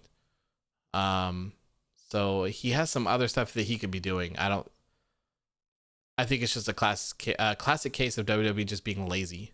Next week, Shinsuke versus Drew Gulak main event next week. Yeah. I mean, next week, I think we're going to see Otis versus Cesaro on SmackDown for sure. Hey, NXT might have a second show, a developmental show, so people might stay in NXT. Yeah, I saw that. I think that's something that we should probably talk about at some point as well. It just seems like NXT like evolved, that they acquired and shut down. So anyways, the second NXT is supposed to be a more developmental version of NXT, since they're not really developmental anymore. They're really a third brand, but people still act like they're not for some reason. So maybe having a developmental NXT will kind of shift that away. I don't know. I'm not quite sure how it would work because WWE already has way too much programming. Way too much. It's really hard to keep up with all of this. So I'm not sure how they're going to do it. I'm sure it'll be on the network, but I don't know. I'll probably check it out a couple of times when it first happens and kind of see where it goes. But other than that, I'm not too sure. Not too sure about it. So Otis beats Shinsuke Nakamura in quick fashion, clean as well, which, crushed my soul. Crushed my soul. Hate seeing stuff like that happen to the great Shinsuke Nakamura. After that, we have the Sami Awards. And if I remember correctly, the awards were for Best Return of the Year. Sami Zayn won Best Return of the Year. Very fitting. Yep, he got the Sami for that. The second one was for Match of the Year, which was the triple threat ladder match for the Intercontinental Championship with Sami Zayn, Jeff Hardy, and AJ Styles. And of course, Sami won that Sami Award as well. Very well deserved. That match was fantastic. Sami Zayn was definitely the breakout star of that match as well. And then we had Superstar of the Year, which Big E won. Big E won the Sami Award for Superstar of the Year. As he should as well. I love Big E. I'm glad that they're kind of letting him be a weird goof like he normally is. So that makes me kind of happy. It still crushes my soul to know that he's not with the New Day.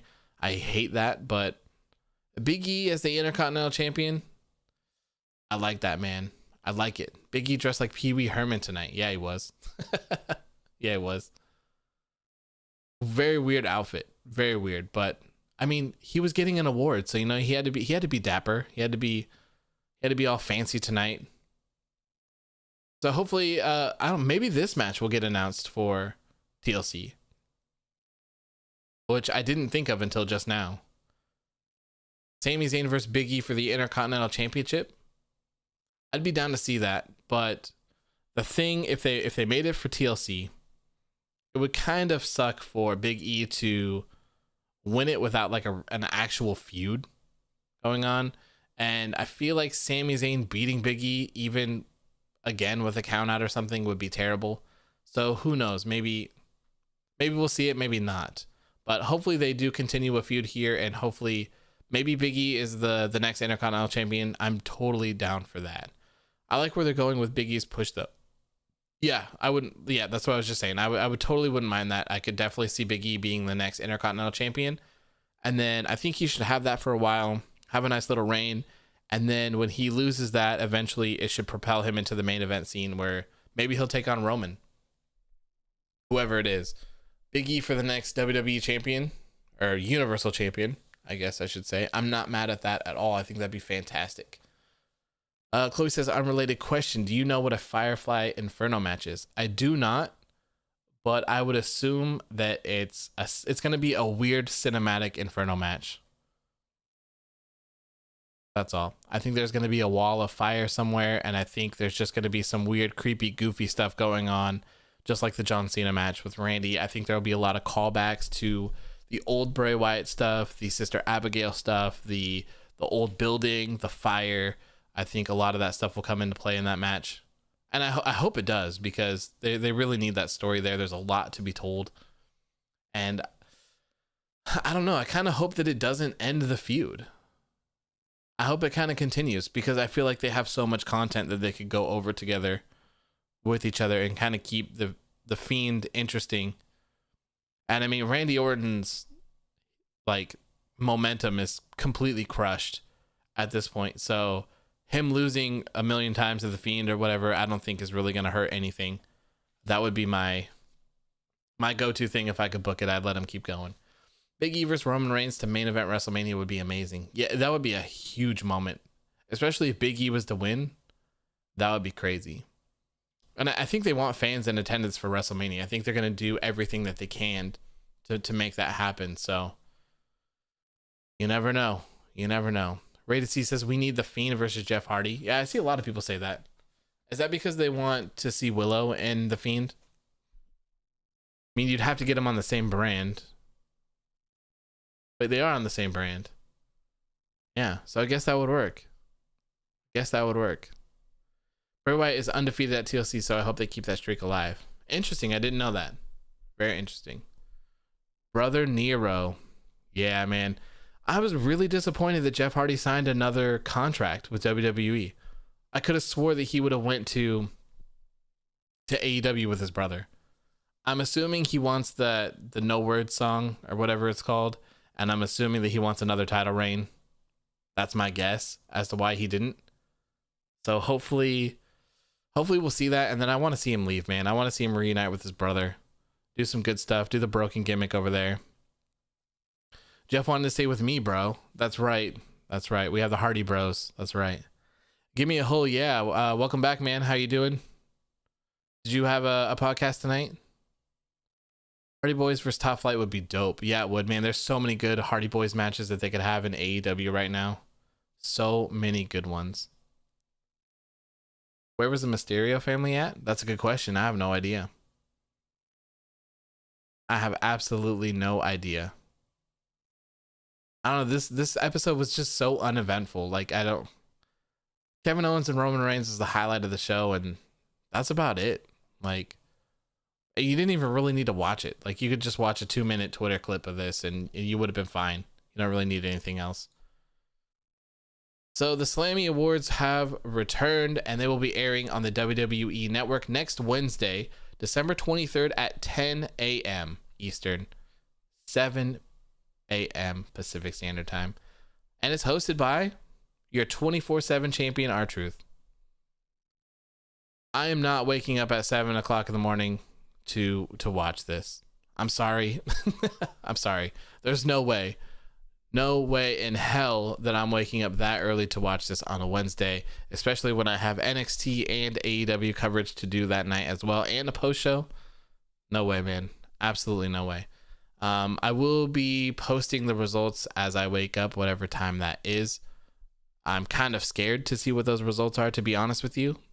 I have a feeling that Lana and the table are going to win best rivalry of the year or something like that. So that'd be brutal. Yeah, man, been filming for about 6 hours. Woo. That's a long day, man. That's a lot of filming. Hope you had a good time, though. Hope you had a great show. 6 hours, man. I don't know if I could do that. That's crazy. Although, oh, you know what? I guess I can tell you what I did. I reached out to Impact to see if we could do a show, and they have not opened my email. That's a shame.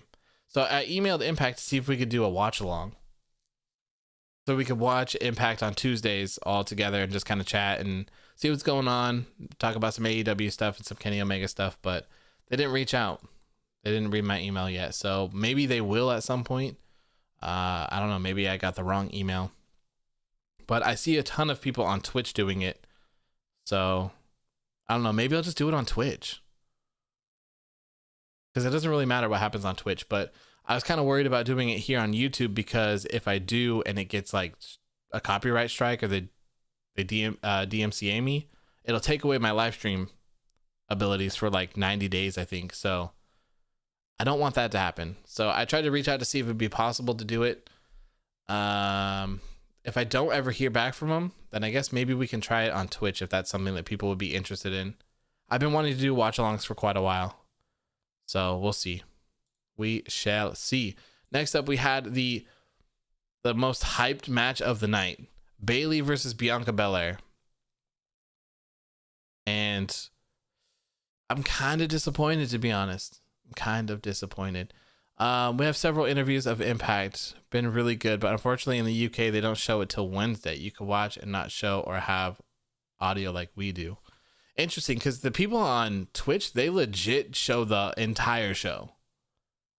Like, they have the entire show up and then just their face cam up, and they're just going all out. USA, you should be able to do Twitch with video. Yeah, so I don't know. I want to reach out first, because I don't want to get in trouble. I don't have a Twitch account for AOW, but maybe I'll make one, or maybe I'll just do it on my gaming one. No need to really have another one, since I won't really be using it. Co-host, yeah, it's because Impact stream it on Twitch. Okay, yeah, so maybe I'll just do that. If people are even interested, I don't know. Well, I'll have to see. I'll have to poll people and see what they want to do and stuff like that. So yeah, Bianca Belair versus Bayley, kind of disappointing here. It was an okay match. It wasn't exactly what I was expecting, but I guess it is what it is for just a random episode of SmackDown that a third of the people that they normally have is going to watch. It was very, very disappointing to see Bayley get the win over Bianca Belair. And actually, since I've been introducing this cage match stuff, oh god, I need to get rid of this. There we go, cagematch.net. So Bayley's been losing like left and right. All right, she lost to Natalya in just a couple minutes, and it's super frustrating. So let's check this out here. Let's go to Bayley's matches. Natalya defeated Bayley in 6 minutes. Bianca Belair and Sasha Banks defeated Bayley and Natalya in 5 minutes. Sasha defeated Bayley 20 minutes. Sasha defeated Bayley in 26 minutes. Sasha Banks defeats Bayley by disqualification in 2 minutes. So you have all of these things, like all these losses. Like, why are you having Bayley lose so much only to win against a huge up-and-comer, Bianca Belair? It doesn't make any sense. You need to have these people start putting over these other newcomers to make your stars. Bianca Belair is a star, all right? Let's not get this twisted at all. Bianca Belair has everything that they need. period. She's good on the mic. She's got the looks. She's a fantastic wrestler. She needs to be put in the spotlight. This is not the way that you do it. This is not the way that you create stars. You do not have people lose 15 matches in a row and then have someone win 15 matches in a row only for them to collide and flop. It doesn't make any sense. It doesn't make any sense at all. I hate that they did it. I'm assuming we're going to see this be ran back maybe next week. Hell, maybe this will be the match that they add to TLC. I don't know. Random question, but all will become relevant. Do you watch any 30-minute TV shows? Yeah. Well, 30 minutes. No, I don't think so. No, I don't watch very much TV, to be honest with you, other than wrestling. I typically get my content from like YouTube, or like I binge watch old shows like on HBO Max or Netflix, stuff like that. So I really don't watch that much regular TV. AOW, I told you nobody is safe, and it's sad for poor Bianca. Yeah, it really sucks. And it's not like Bianca's buried, she's never going to recover type deal. It's just frustrating. It's just like, man, she could have, I think that win would have done a lot more for her than a win for Bayley would have. I don't know. Maybe it's just going to be their story because she cheated, but I feel like it's just lazy writing. I feel like you could do other things to continue stories. It's always like the things that continue stories are literally just roll up finishes and disqualifications. That's all they have. Like that's the only thing that they have to continue a feud. A disqualification or roll up. It's like, oh, okay, well, if those happen, like the feud has to continue.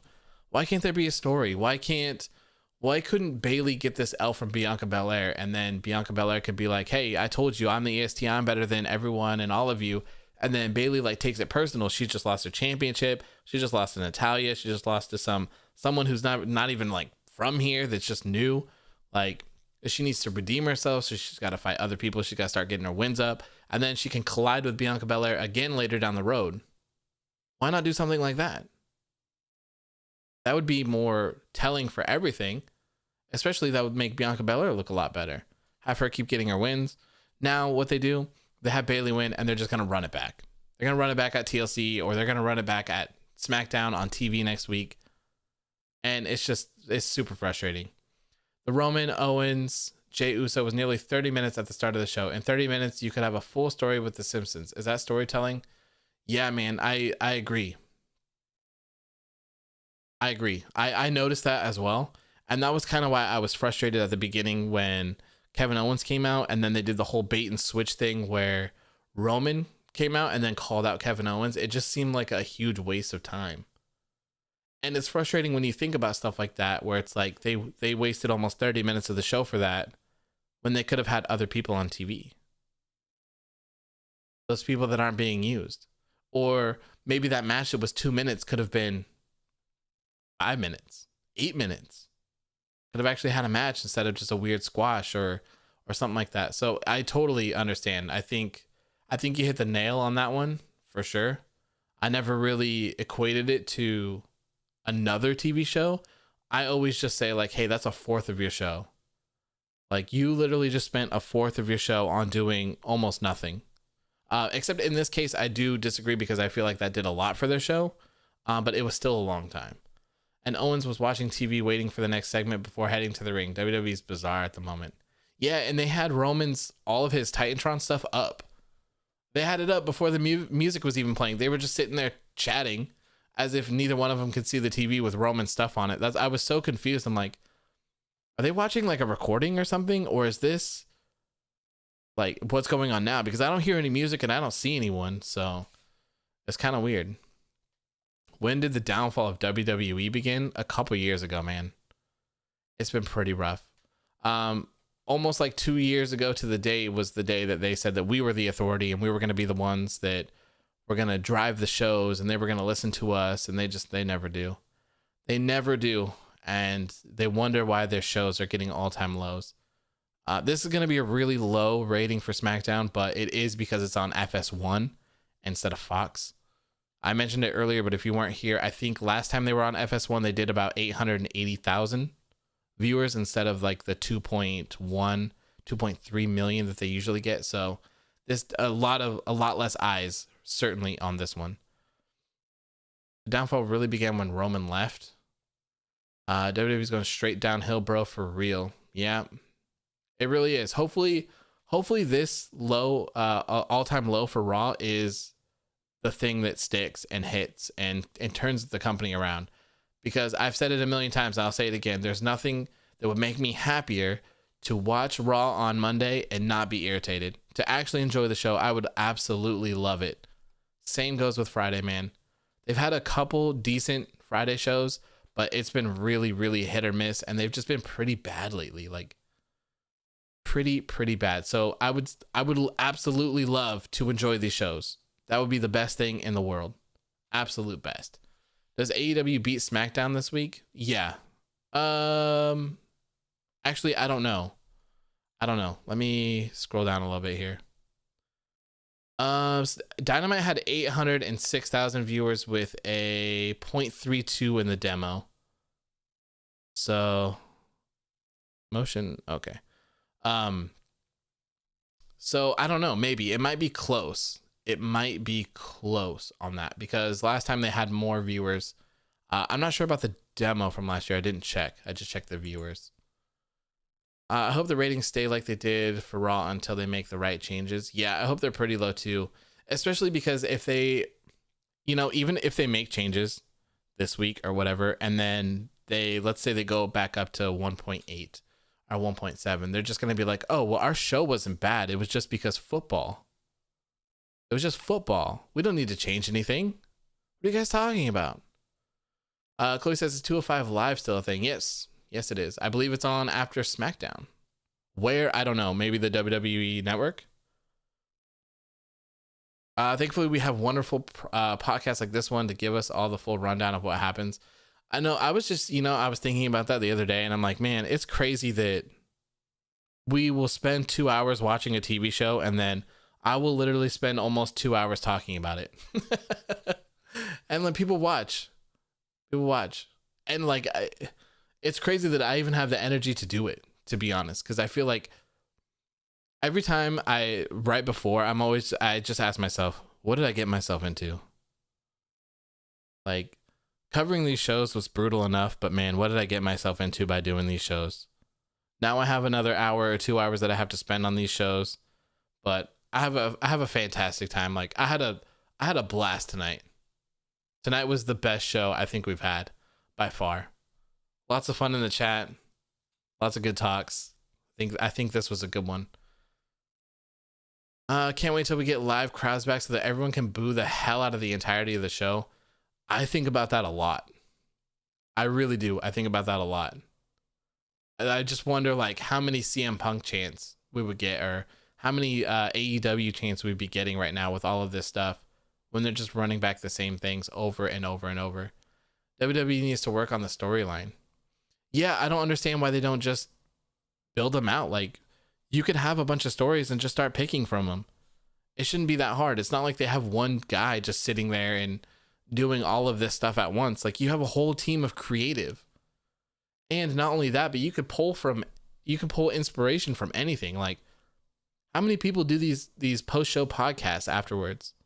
How many people comment or like leave comments on things that should happen? Or how many people do fantasy booking things that you could take inspiration from or any idea from to get where you want to be?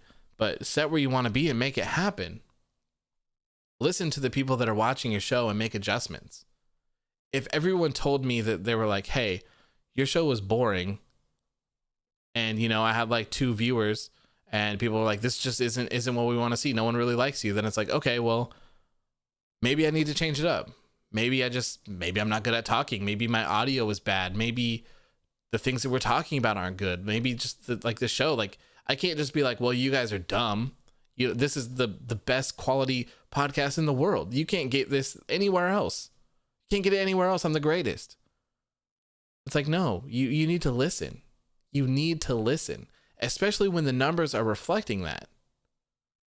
If you're hitting all-time highs, yeah, by all means, you are wrong. You are wrong. I have the best show. But If the entire world is telling you that your show sucks and you're hitting all-time low in the viewership, that means your show sucks. Come on. Like, it's so easy to put 2 and 2 together. I don't know why it's so difficult. Brian says, I don't watch Raw. It's all good. No one does. Roman Reigns. 100%. Quote of the year. Quote of a century, to be honest. You deserve a gold medal for sacrificing your eyes watching these awful shows. I know, man. I know. It's sometimes I just feel like hopefully it'll be better. And then I feel like that time that I'm not going to tune in, it's going to be really good. And then I'm going to be pissed that I missed it. And it's all like everything that I do is just about consistency. Social media is like, it's what I do for a living. Not this wrestling stuff, but literally what I do. The business that I created is all about social media. That's all I do. I handle large accounts for myself that I have. And then I handle large accounts for businesses and corporations and stuff like that. So it's all about consistency and staying relevant. So taking time off and not covering stuff like I'm supposed to is not good. Not doing a post show because the episode wasn't good isn't good for the quality of, for my sake, for the future that I want to build for myself, because I really enjoy doing this stuff. So I would love to do this full time. Honestly, I would love to quit all the other stuff that I'm doing and just kind of like, I guess, dissolve my business or maybe hire someone else to run it, and just focus on this. This is what I love to do. I have a fantastic time doing it. So hopefully that's the case. And that's what I'm building towards. And I mean, that's the answer for the people that are like, why do you do this? Or if you don't like it, why do you watch it? Well, because I'm trying to create a business for myself and for other people. Cause I have a lot of ideas for authors of wrestling. There's an S in the name for a reason. It's not called author of wrestling. It's called authors of wrestling. So I have a lot of plans. This podcast was a huge step in the direction that I want to head in. I think there's a lot of other content and fun stuff that we could do. I would love to start working with other people, get some friends in the business, do some live streams together, do some videos together, do some other stuff. I think it'll be a lot of fun. WWE changes are coming. Some sort of legend will return. Bury a modern wrestler. The next ratings will be less than a year next year. Yeah, I actually just followed someone on Twitter because they had a detailed report of WWE ratings over the years.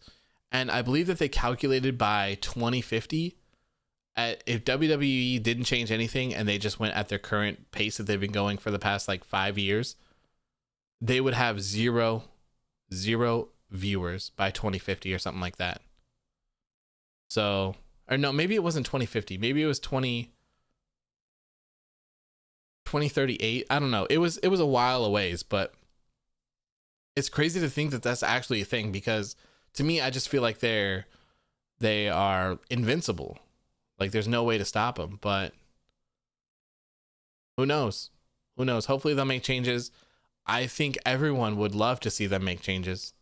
I don't think anyone, I mean, I'm sure there's a lot of people out there that I guess that are genuinely just hate the company and want to see them burn to the ground.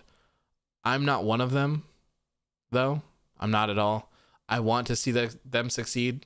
That's what I want to see the most. I would love nothing more than to watch these shows every week and absolutely love them from start to finish. And I think it's possible. I really do. I really think it's possible. But they do just need a complete overhaul. They need a new direction. They need to get new people in there. They need to get someone who with like some ears to the streets, man. Like, you don't have to completely run your show on what the people on the internet say, but man, having some ears listening in to kind of see what people are liking and not liking, to kind of get an idea of where to go, where to shuffle.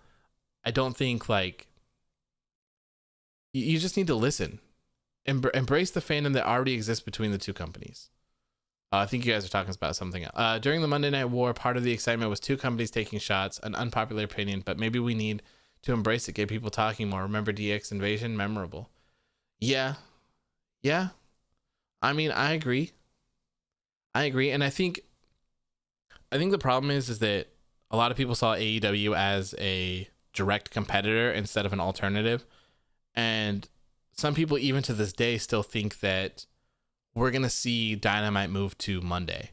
or that second show that they've mysteriously mentioned a bunch of times that they even said is like written in stone, right? Like it's a thing that's happening. Everyone thinks it's going to be a competitor for Raw on Monday, and it's not. They're not going to go up against, they own football team. They own the Jacksonville Jaguars. They're not going to compete against NFL. Tony Khan's already said it a million times. So that's not going to happen. So I don't know whoever else can step in the ring on Monday and compete with WWE. I don't know. It'd be cool to see. I think they need some serious competition. They're not scared about AEW, at least not for main roster, if you want to call that. Obviously they are with NXT. They just counter everything that they do. So I don't know. I really don't know. We got Samoa Joe and Matt Riddle fighting in the chat here. Is that what's going on right now? Rated C says WWE is the best roster on the main roster. It's a company and they don't know how to book them. Yeah, I agree. I think this is the best wrestling roster of all time that they've ever had. The talent in this company is insane. Absolutely insane. Like, these people got signed for a reason. Let's start using them. Stop putting the guys in the main event that can't wrestle and start using the guys that can. Ricochet is incredible. The dude is so talented. Why is he not in the main event, but Braun Strowman is? It doesn't make any sense. Why are other people like Naomi sitting in the back and Tamina's wrestling? Nia Jax is wrestling. Why? You have these people that can wrestle. There's so many people just sitting on the sidelines for absolutely no reason. People are saying when NXT second show comes, it will be counter program for AEW second show. It seems like they're moving pretty fast on this second NXT show. And I think it's going to be on the network, so I'm not quite sure how they'll compete with each other. Especially because it's supposed to be a developmental show. And when we talk about AEW, their show, I'm assuming, is just going to be a second show, like, in general, right? So I'm not sure how they're going to handle that. If they're like, a brand split makes so much sense to me when you have two shows. So I'm not sure how they're going to handle that and handle having an entire roster be on two shows at once. But they're also supposedly splitting Dark into 2 episodes as well. So that'll be interesting. We'll have sooner than later, I assume, we'll have 4 AEW programs to watch every week.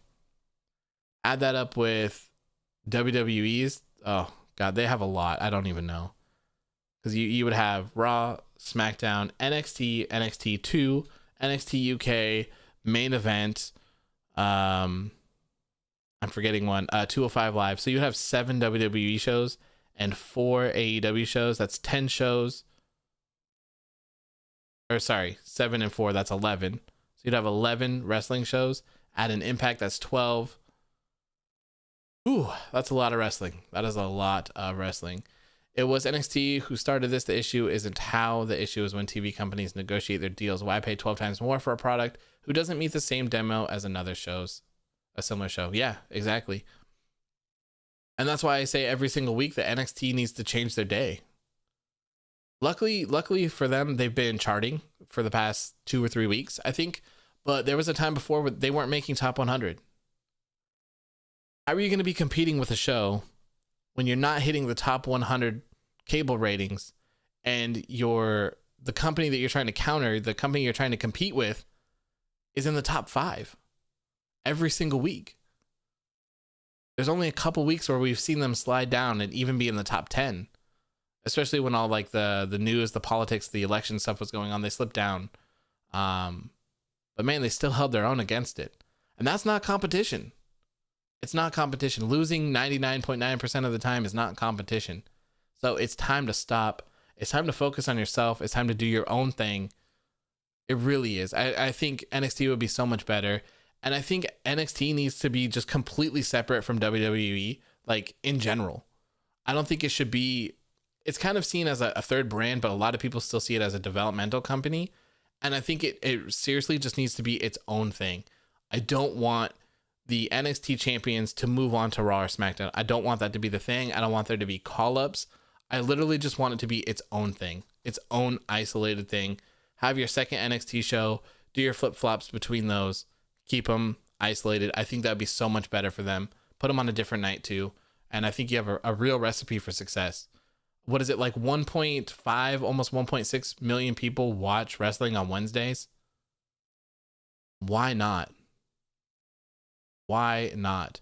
Instead of taking 100,000 viewers or whatever it is away from Dynamite, why not double yours? We've seen it. They get like over 800 and the times that they were unrivaled. It's time to just focus on yourself. They say that they are, but they're not. They really aren't. The reason why is because there isn't live events for an NXT roster. Some people use the no character or aura argument. I mean, it's built over time when you get TV time and exposure to The Rock or Cena or people that weren't a legend instantly. Yeah, you need to create stars. You really need to focus on it. You really do. And I've said this a lot of times, but I think they're just scared of people transcending wrestling and leaving. Like The Rock, like John Cena. These people, they don't want them to leave. They don't want to spend all of their time wasted on building these people to become stars only to see them leave. But that's just naturally what happens in business. It is what it is, you know?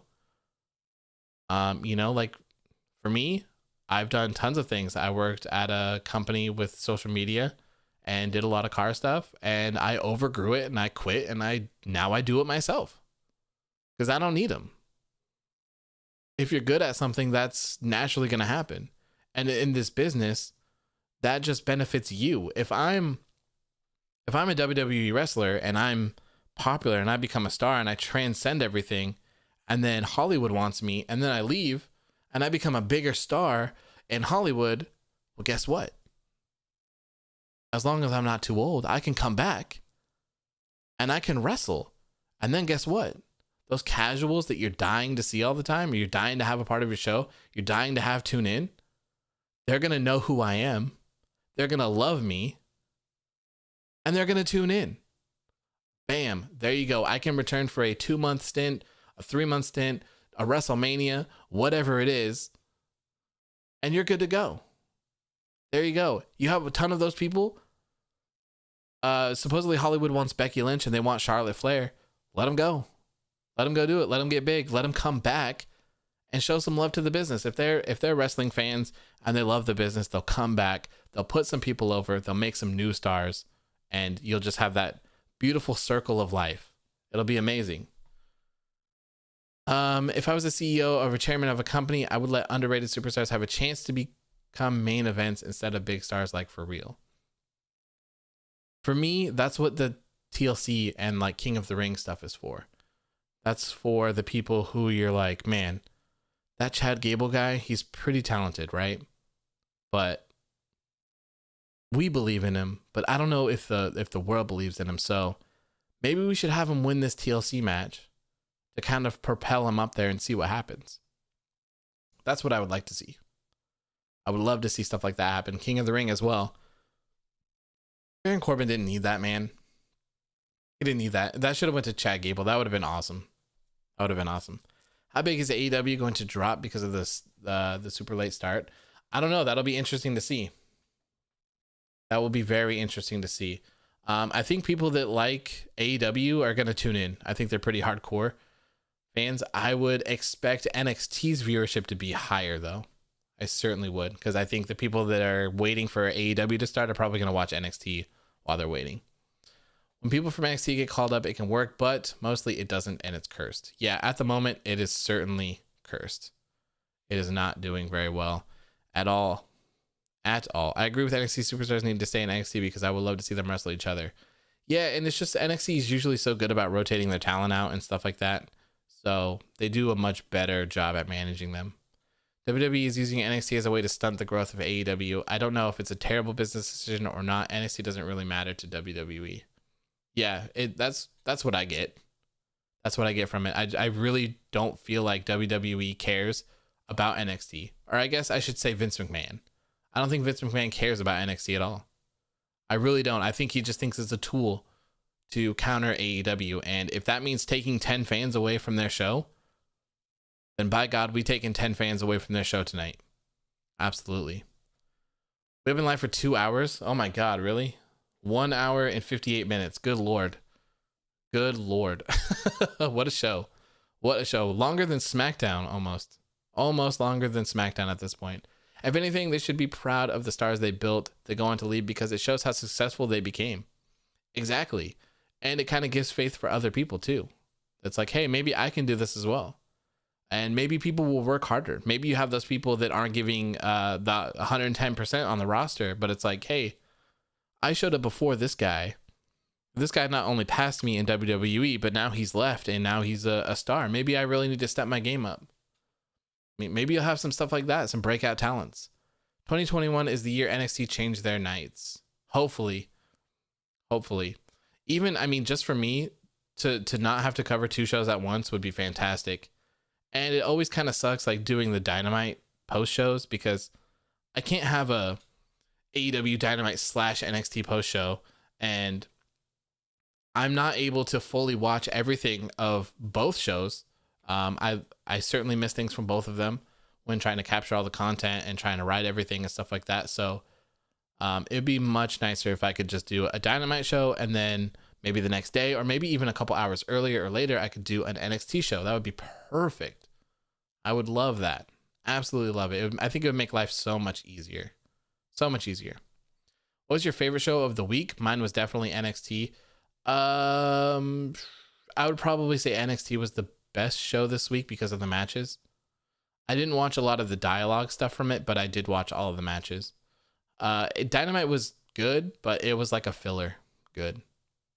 So NXT is an example of how you can lose stars, but you'll always have enough talent to make new ones if you work with the amount of talent you've got. Take notes. Yep. NXT does so good. They actually have a lot of people that they're rotating out right now that are top contenders, really big top contenders.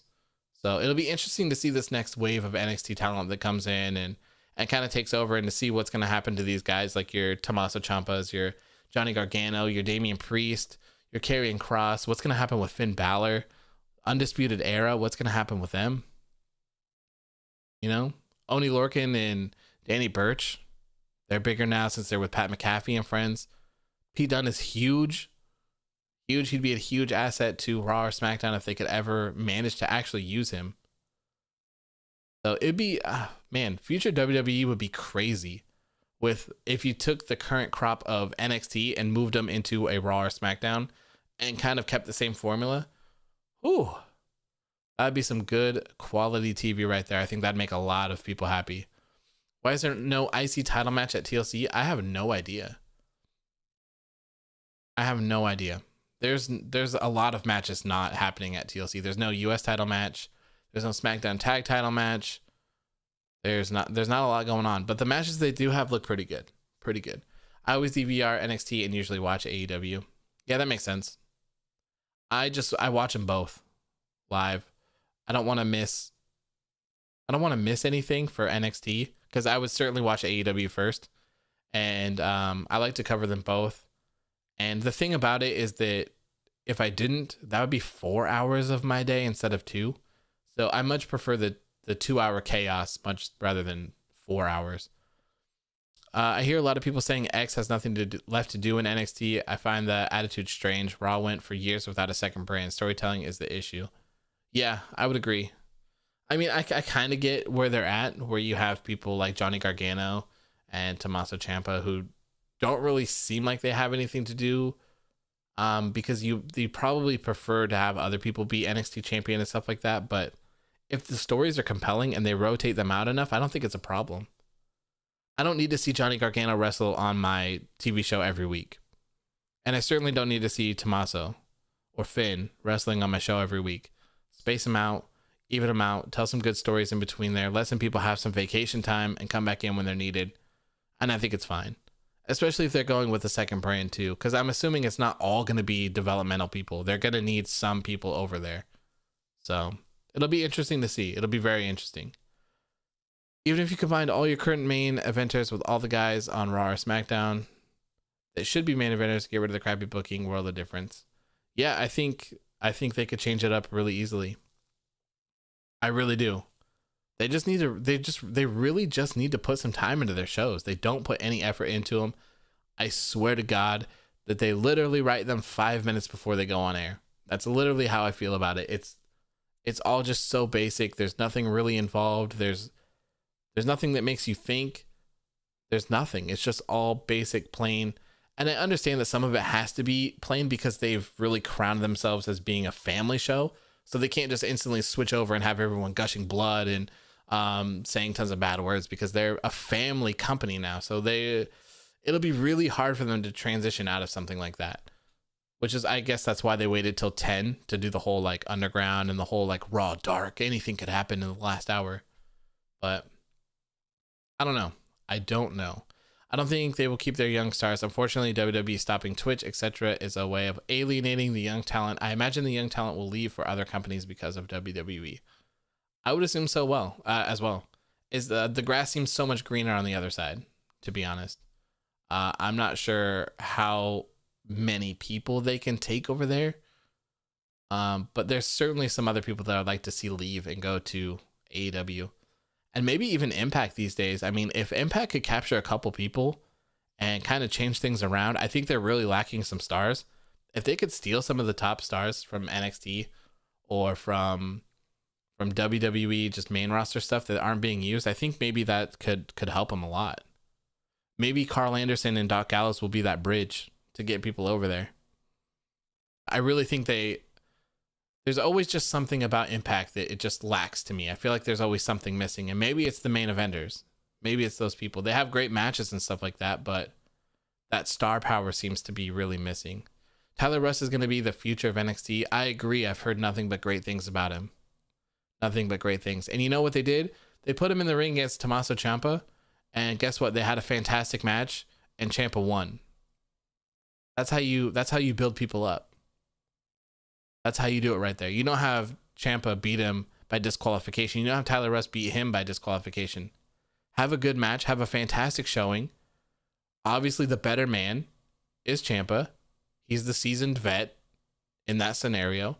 So obviously, he's probably going to have the upper hand in the beginning and just have a good showing. It's not a bad look if you battle the world champion for 30 minutes and lose. You held your own with the best of the best. That's how you create the stars there. If you get squashed by 5 minutes, well, you suck. That's just how it is. I want to see Big E become a main event player, but it's not gonna. I do too. I have Big E as my men's Royal Rumble winner. Not changing it. The thing is, both WWE and AEW have a stacked roster. Yes, but AEW manages them much better. Reports are saying that Matt Riddle has re-signed with WWE and will face Lashley at the Rumble. Interesting. I wouldn't mind seeing Matt Riddle as the United States champion, if that's the case. Yeah, but Ricochet, Aleister Black, Nakamura, and such get the hell out of there. I want to watch them wrestle at the level I know they should be at. And clearly in WWE, that's not going to happen. Yeah, I mean, I could see that happening for Ricochet and Black, but probably not Nakamura at this point. I would love to see Black and Ricochet somewhere else. NXT has really good booking and good storylines as well. Yeah, they have some. NXT has some questionable storylines and some questionable booking. They haven't been the NXT that we know and love for a while. The whole Leon Ruff, Johnny Gargano stuff was absolute garbage. It didn't need to be there. The whole Rhea Ripley losing to Charlotte, that didn't need to happen. That was not good. The booking of Ember Moon is questionable as well, but I mean, I have way less complaints for NXT than I do for Raw or SmackDown, that is for sure. For some reason, Malcolm Bivens would be a great general manager for NXT. Also, Swerve might turn heel. He could use Malcolm Bivens. I think they're pairing up Bivens with Tyler Rust, aren't they? Weren't they seen like chatting together in the back? Something like that. I love Malcolm Bivens, man. If you can't find something for that guy to do, that's on you. That dude, he's so entertaining. He's a lot of fun. They need to put him on TV. That whole thing, him teaming up with like those Indus Shear people or whatever, that wasn't it. No. That was not it. The thing about AEW is that even the people that aren't in the title scene are still credible and feel like threats. They can compete at a high level, and at any second in WWE, that's not the case at all. Exactly. They kind of bury everyone a little bit to where you don't care about them, and then in a 4-week period of time, they try to build them up for a title match, and it just doesn't work. It doesn't work at all. And that's where those roll-ups and those disqualifications really hurt them. In AEW, you don't really have those. They've had very, very few disqualifications. I saw someone, it was a couple months ago, they had a paper that said AEW had like 2 hokey finishes and WWE had like tons and tons. And most of the AEW stuff was on Dark, the AEW stuff. So I know, but Swerve needs to leave the CW division. Yeah, they haven't really been doing anything with the Cruiserweight division there either. But I don't want anyone to go, or everyone to go to AEW. They'll have that problem of too many people. Absolutely. Like Sean Spears isn't doing anything right now. Yeah, absolutely. I think that's the case. I really think that another show would benefit AEW. Because I don't watch Dark. I don't know. I just can't get into it. After Mondays, man, I need that day to like fully recover. And now that I'm watching like Impact, I'm watching it, but I'm not really covering it unless something happens or I'm just kind of checking in on Twitter. So it's not that bad, but just all that time for wrestling is brutal after Monday. Watch a show where they review the WWE shows, and there have been 100 roll-ups on the main roster since early April. Wow. That's insane. Oh my God. I would love to see like the data on that, like of everything, like the distractions, the roll-ups, the distraction roll-ups. Oh man, all that stuff would be so good. That'd be so crazy to see. So crazy. All right, we really got off track here right before the end of the show here.